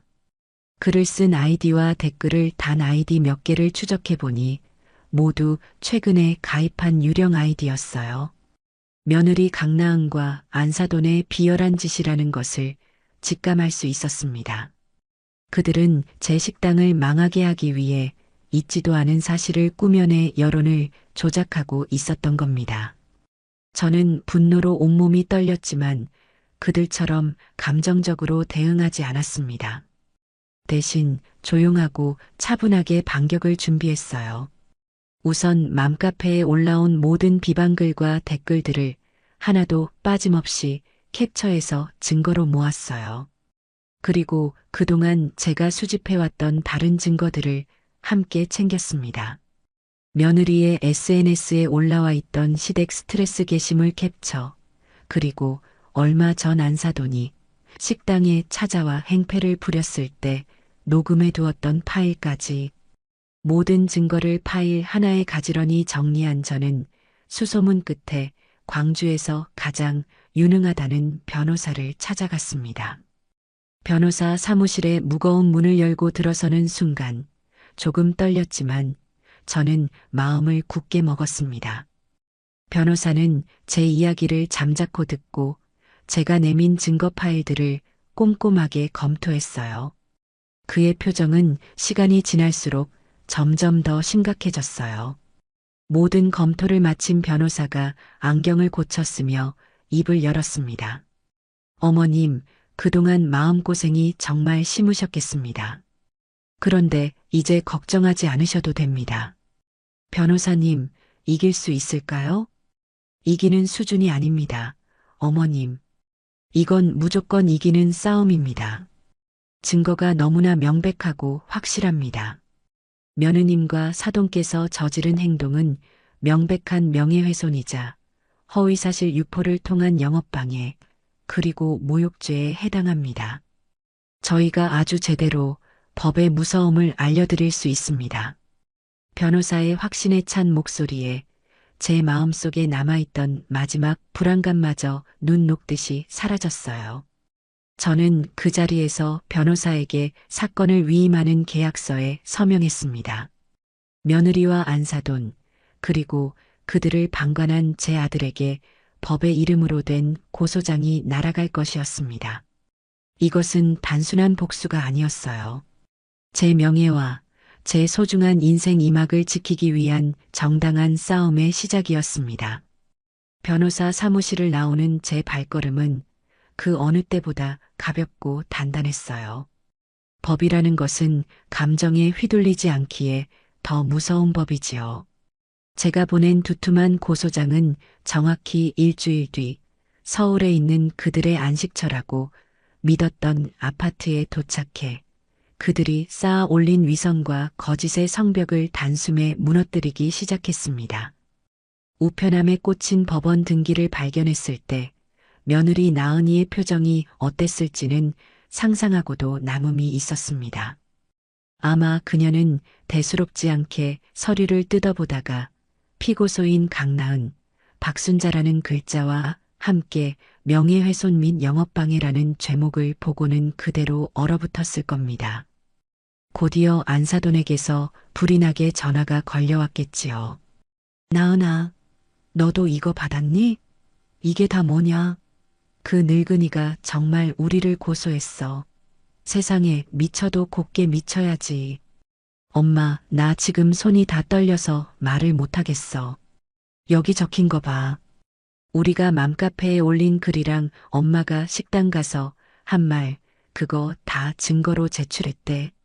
이거 우리 정말 경찰서 가야 하는 거야? 경찰서? 내가 이 나이에 경찰서를 왜 가? 당장 그 변호사라는 작자한테 전화해서 따져야 하는 거 아니야? 안 돼, 엄마. 여기 쓰여 있잖아. 당사자에게 직접 연락할 경우 접근금지 위반으로 처벌이 가중될 수 있다고. 우리 이제 어떡해? 여보, 이리 와봐. 당신 어머니가 우리 고소했어. 당신이 어떻게 좀 해봐. 그들의 집은 그야말로 아수라장이 되었을 겁니다. 서로에게 책임을 떠넘기고 비명을 지르고 후회와 원망을 토해냈겠지요. 하지만 엎질러진 물을 다시 주워 담을 수는 없는 법. 그들이 저지른 일에 대한 대가는 이제부터 혹독하게 치러야만 했습니다. 그들의 공포가 현실이 되기까지는 그리 오랜 시간이 걸리지 않았습니다. 며칠 뒤 제 식당 마당으로 익숙한 차 한 대가 미끄러지듯 들어왔습니다. 운전석에서 내린 것은 한눈에 보기에도 헬쑥해진 아들, 진석이 혼자였어요. 그는 비틀거리며 차에서 내리더니 마치 약속이라도 한 듯 제 앞에 달려와 쿵소리가 나도록 무릎을 꿇었습니다. 지난번보다 훨씬 더 절박하고 처절한 모습이었지요. 어머니, 제가 다 잘못했습니다. 제가 천하의 불효자식입니다. 제발 용서해 주십시오, 어머니. 진석이는 땅바닥에 이마를 찧어가며 울부짖었습니다. 그 모습에 식당 일을 돕던 수진이와 이모 할머니가 놀라서 달려나왔지만 저는 손짓으로 그들을 제지했습니다. 이 연극의 마지막은 제가 직접 끝내야만 했으니까요. 일어나거라. 내 눈물이 이제는 지겹구나. 무슨 일로 또 여기까지 행차했는지 본론만 말해보거라. 어머니, 제발요. 고소만은 취하해 주세요. 네, 제가 다 빌게요. 어머니가 시키시는 건 뭐든지 다 할 테니 제발 이 소송만은 멈춰주세요. 왜 그래야 하지? 내가 왜 그래야 하느냐고 묻고 있다. 제가 이대로 가다가는 길거리에 나앉게 생겼습니다. 고소장이 날아왔다는 소문이 퍼지자마자 투자하기로 했던 사람들이 전부 등을 돌렸어요. 은행에서는 대출금을 회수하겠다고 매일같이 전화가 옵니다. 저 정말 이대로 가면 파산이에요, 어머니. 제발 아들 인생 망치는 셈 치고 한 번만 봐주세요. 저는 의자에서 일어나 무릎 꿇고 있는 아들에게로 천천히 다가갔습니다. 그리고 그의 눈을 똑바로 내려다보며 얼음장처럼 차가운 목소리로 말했어요. 내 인생이 망가진 게 어찌 내 탓이란 말이냐. 내가 나를 속이고 안사돈과 여행을 떠났을 때 너는 이미 내 인생에 스스로 금을 긋고 있었던 거다.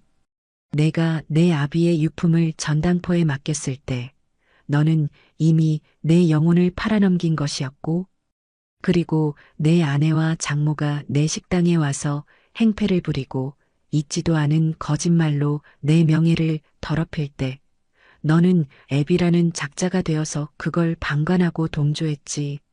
그런데 이제 와서 그 모든 결과가 무서우니 나더러 용서해달라고?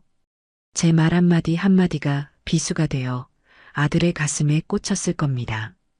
저는 나은이가 무서워서 그래, 너는 내가 무섭지 않고 내 아내가 무서웠겠지. 너는 늙은 어미의 눈물보다 젊은 아내의 짜증이 더 두려웠을 게다.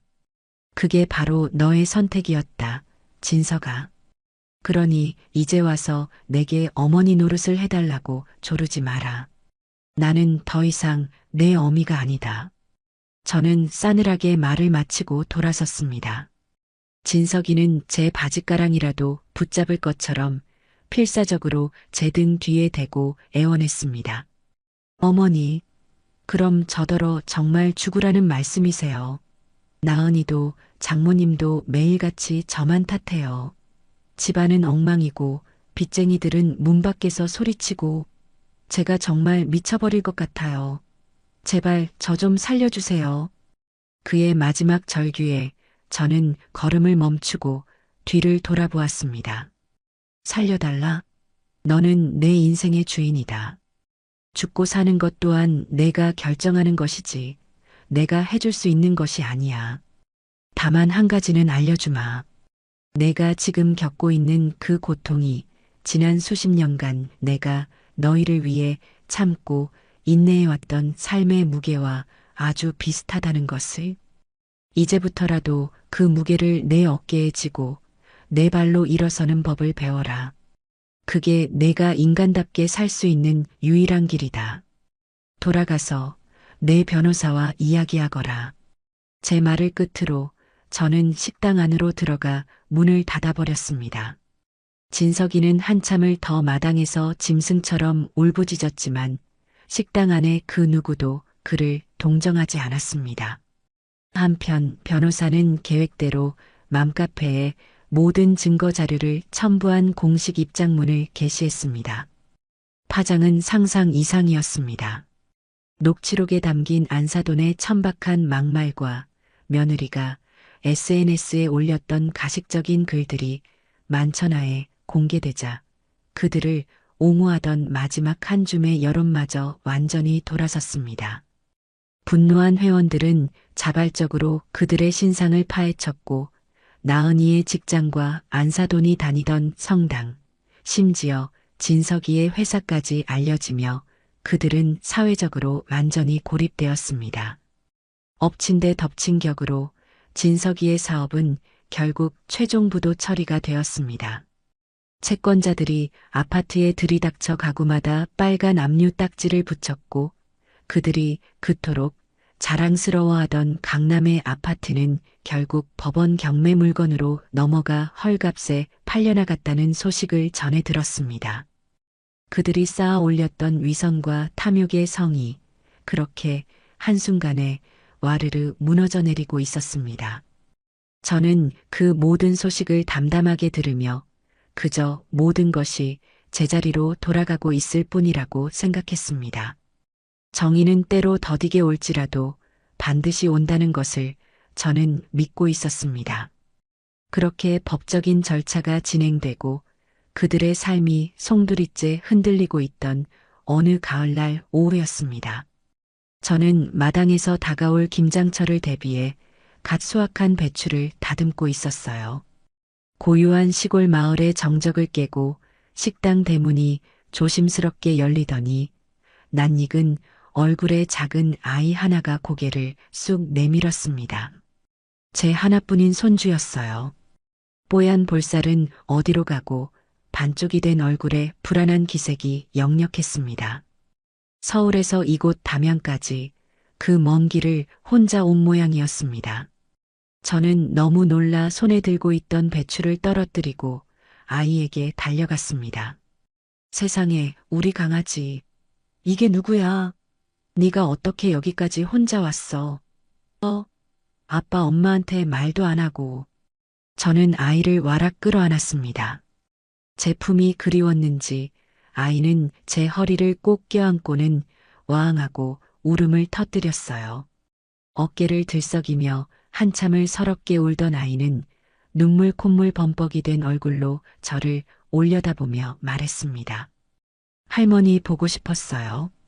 밤마다 할머니 꿈꿨어요. 너무너무 보고 싶었어요. 오냐, 오냐, 할머니도 우리 손주 보고 싶었지. 아이고, 이 녀석. 오는 동안 얼마나 무섭고 힘들었어. 배는 고프지 않고 밥은 먹었어?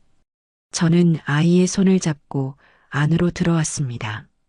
그리고는 따뜻한 물수건으로 아이의 얼룩덜룩한 얼굴과 손을 닦아주고 급하게 아이가 좋아하던 떡갈비를 굽고 계란찜을 만들어 밥상을 차려주었어요. 아이는 며칠은 굶은 사람처럼 허겁지겁 밥을 먹기 시작했습니다. 그 모습을 보니 제 가슴이 미어졌습니다.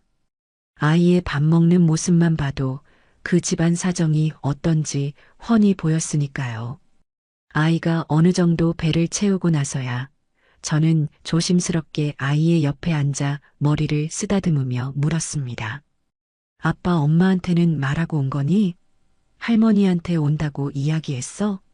아이는 고개를 저었습니다. 아니요. 몰래 나왔어요. 돼지 저금통 깨서 고속버스 터미널 가서 담양 가는 표 달라고 해서 왔어요. 오는 길에 무서워서 한숨도 못 잤어요. 저런 우리 강아지. 얼마나 무서웠을까. 그럼 아빠 엄마가 지금 너 없어진 거 알고 얼마나 걱정하시겠어. 할머니가 이따가 전화해서 잘 말씀드릴게. 그런데 집에 무슨 일 있니? 왜 이렇게 밥도 못 먹고 다녔어? 무슨 걱정 있어? 제 질문에 아이는 또다시 눈물을 글썽였습니다. 숟가락을 내려놓고 제게 와락 안기며 말했어요. 할머니, 우리 집 이제 곧 이사 가야 한대요. 집에 매일매일 무서운 아저씨들이 찾아와서 아빠한테 소리 지르고 문에다가 막 빨간 글씨를 써놓고 가요. 너무 무서워요. 아이의 입에서 나오는 이야기는 너무나 참담했습니다. 아빠랑 엄마는 매일매일 싸워요. 엄마는 아빠한테 다 니네 엄마 때문이야. 그 여자만 아니었으면 우리가 이렇게 안 됐어. 라고 소리 지르고요. 아빠는 닥쳐. 다 너랑 장모님 때문이잖아. 라고 소리 질러요. 무서워서 방에 숨어 있었어요. 저는 아이를 더욱 꼭 끌어안았습니다. 이 어린 것이 감당하기에는 너무나도 끔찍한 현실이었습니다. 그리고 엄마가 외할머니랑 통화하는 것도 들었는데 할머니를 감옥에 보내야 한다고 했어요. 할머니, 감옥이 뭐예요? 나쁜 사람들만 가는 곳 아니에요? 우리 할머니는 착한데 왜 거기에 가야 해요? 저는 더 이상 아무 말도 할 수가 없었습니다. 그들은 자신들의 잘못을 뉘우치기는커녕 이 어린아이에게까지 씻을 수 없는 상처와 혼란을 주고 있었던 겁니다. 저는 아이를 제 무릎에 앉히고 눈을 맞추며 말했습니다. 아니야, 우리 손주. 할머니 감옥 같은데 절대 안 가. 그건 엄마가 너무 속상해서 그냥 해본 말일 거야.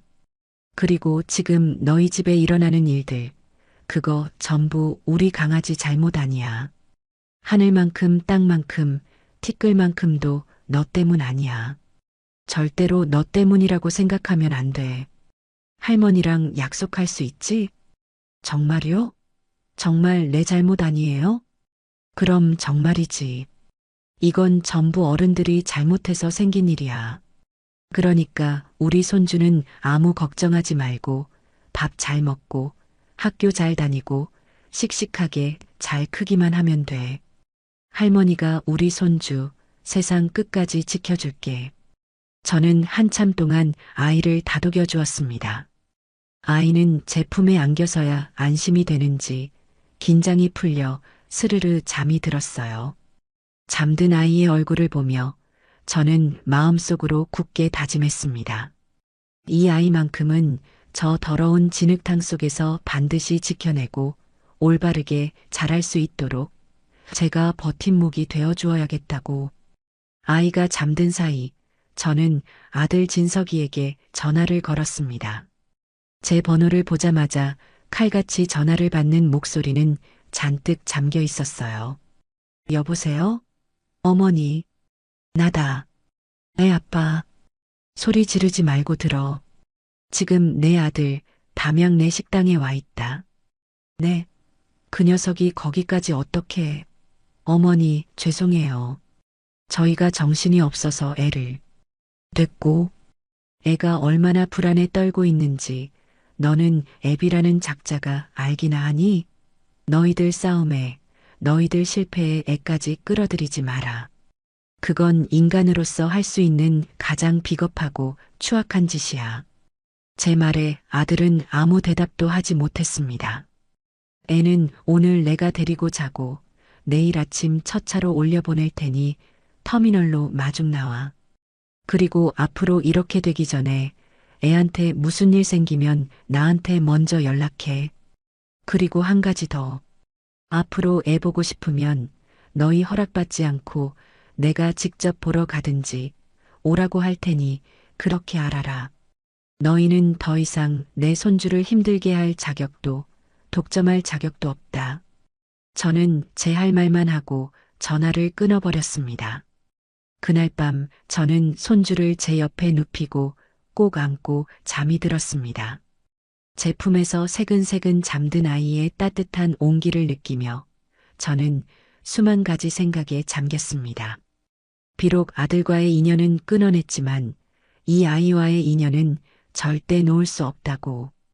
이 아이를 위해서라도 저는 더 강하고 더 단단해져야만 한다고. 제 인생을 지키는 것뿐만 아니라 이 소중한 생명까지도 지켜내야 할 새로운 이유가 생긴 것이었습니다. 손주가 다녀간 며칠 뒤 저는 변호사와 함께 마지막 합의를 위해 약속된 장소로 나갔습니다. 광주에 있는 변호사 사무실의 가장 큰 회의실이었어요. 제가 먼저 도착해서 자리에 앉아 창밖을 보고 있자니 잠시 후 문이 열리고 그들이 모습을 드러냈습니다. 아들 진석이, 며느리 나은이, 그리고 안사돈까지. 세 사람 모두의 얼굴은 핏기 없이 창백했고 값비싼 옷들도 그들의 초라함을 감춰주지 못했습니다. 특히 나은이와 안사돈은 저를 보자마자 도끼 어린 눈으로 노려보았지만 저는 그들의 시선을 피하지 않고 똑바로 마주 보았습니다. 이미 그들의 분노 따위는 제게 아무런 영향을 주지 못했습니다. 변호사가 양측이 모두 착석한 것을 확인하고 냉랭한 침묵을 깨며 입을 열었습니다. 시간이 없으니 본론부터 말씀드리겠습니다. 이쪽은 저희 의뢰인 김민자 어르신께서 제안하시는 최종 합의 조건입니다. 이 조건들을 모두 수용하시면 저희는 고소를 취하하고 더 이상 법적인 책임을 묻지 않을 것입니다. 변호사가 내민 서류를 나은이가 신경질적으로 낚아채듯 가져가 읽기 시작했습니다. 그녀의 눈이 서류 위를 빠르게 훑어내리더니 이내 믿을 수 없다는 듯이 서류를 테이블 위로 내팽개치며 소리쳤습니다. 이게 말이 된다고 생각하세요? 맘카페에 우리 실명 걸고 사과문을 올리고 접근 금지 각서에 변호사 비용까지 전부 우리더러 내라고요? 이건 합의가 아니라 그냥 죽으라는 거잖아요. 죽으라는 게 아니라 최소한의 책임을 지라는 겁니다. 변호사가 안경을 고쳤으며 차분하게 말했습니다. 하기 싫으시면 안 하셔도 됩니다.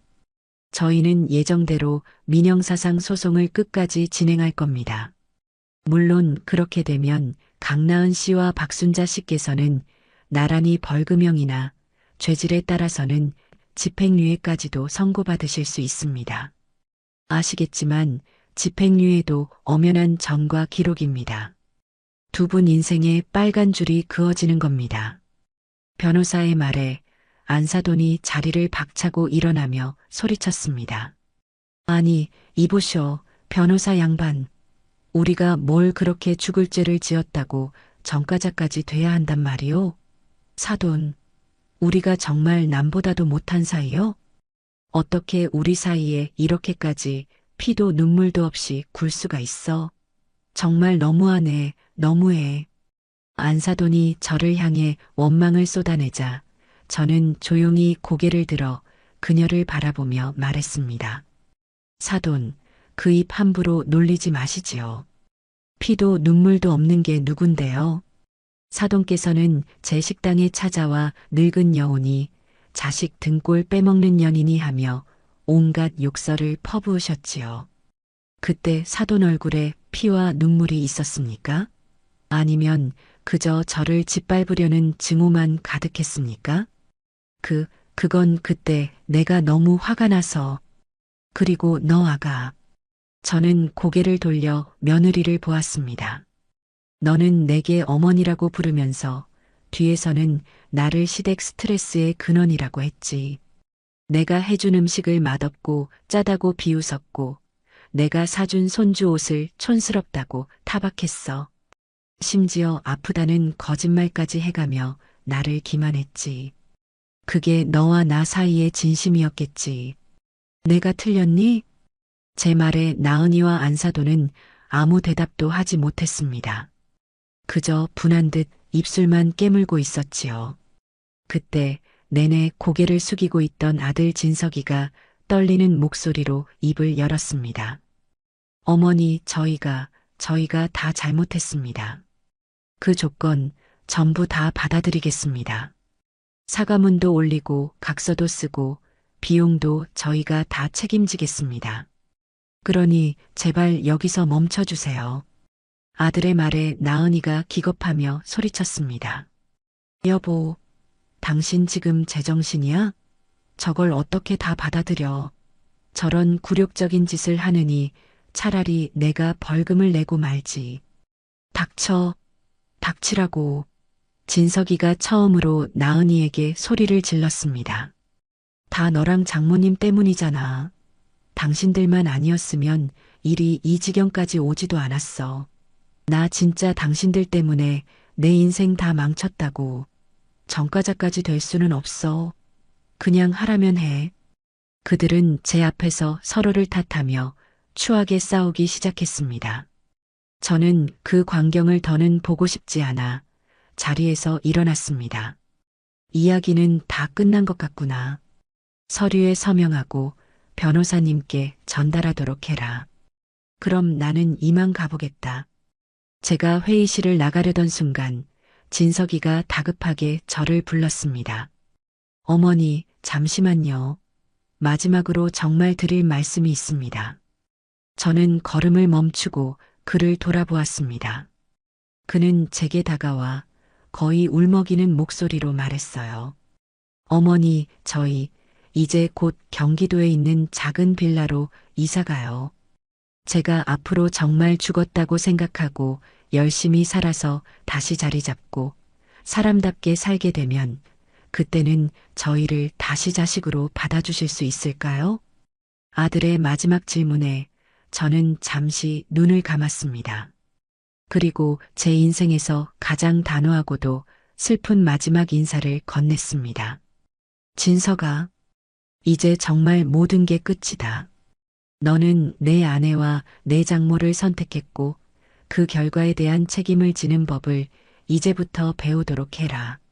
남들처럼 살아라. 땀 흘려 일하고 아껴 쓰고 서로를 탓하는 대신 의지하며 살아.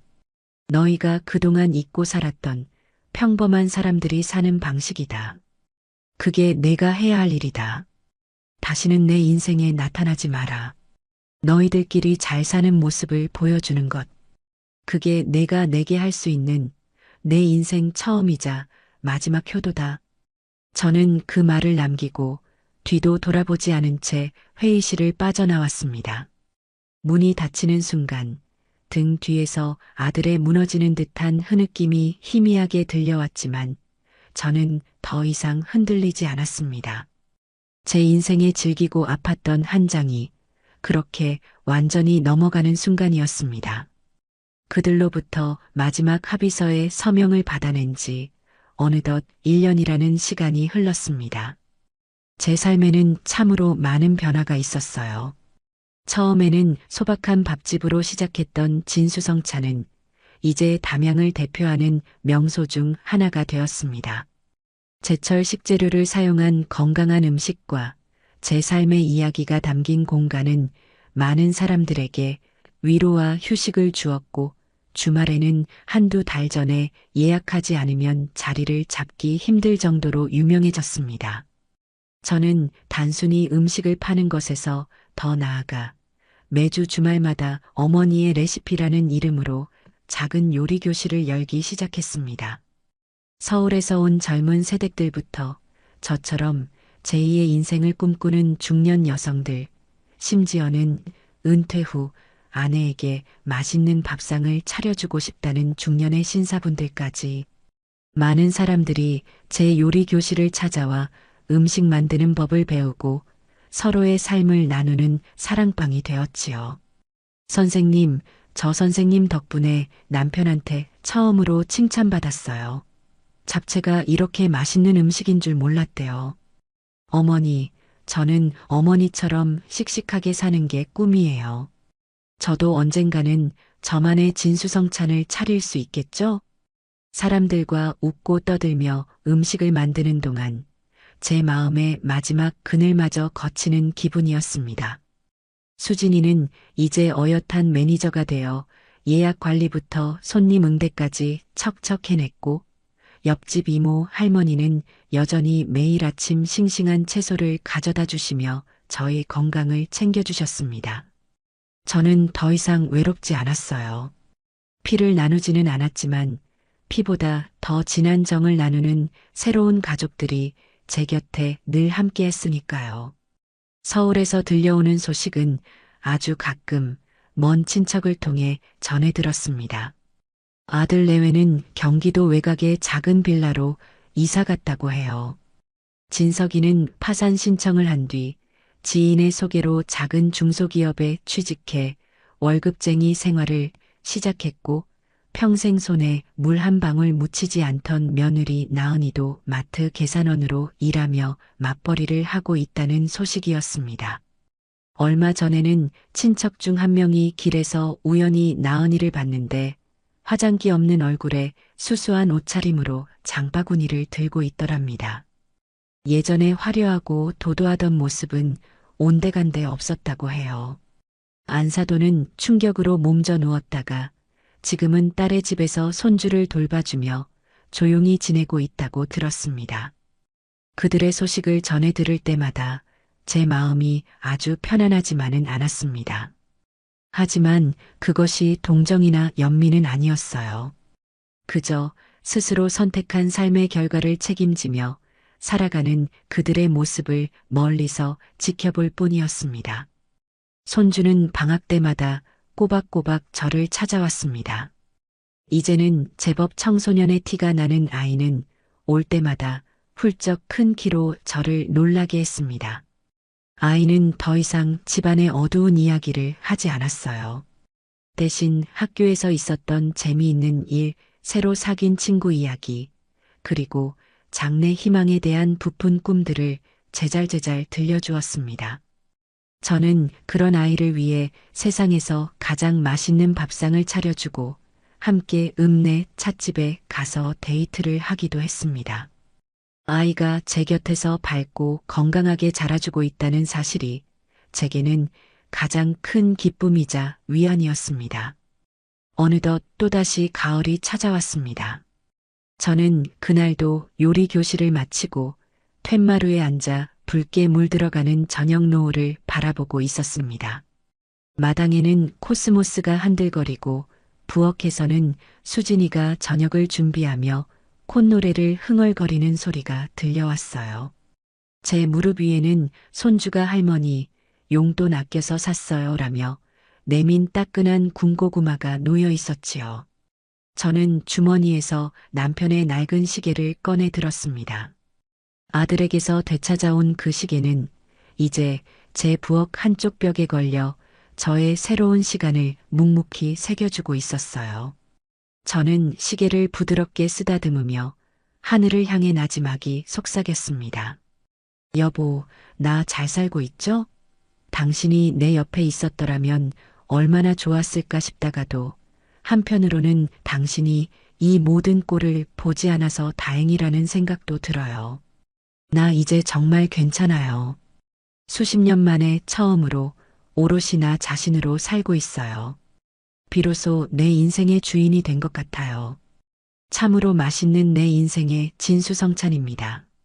제 독백이 끝나자 마치 하늘에서 남편이 대답이라도 하듯 대나무 숲 사이로 시원한 가을 바람이 불어와 제 뺨을 부드럽게 스치고 지나갔습니다. 저는 눈을 감고 그 바람을 온전히 느꼈습니다. 그리고 제 인생에서 가장 평온하고 행복한 미소를 지었어요. 제 인생 이막은 그렇게 눈부시게 아름다운 가을 노을처럼 찬란하게 빛나고 있습니다. 고 있습니다. 고 있습니다. 고 있습니다. 고 있습니다. 고 있습니다. 고 있습니다. 고 있습니다.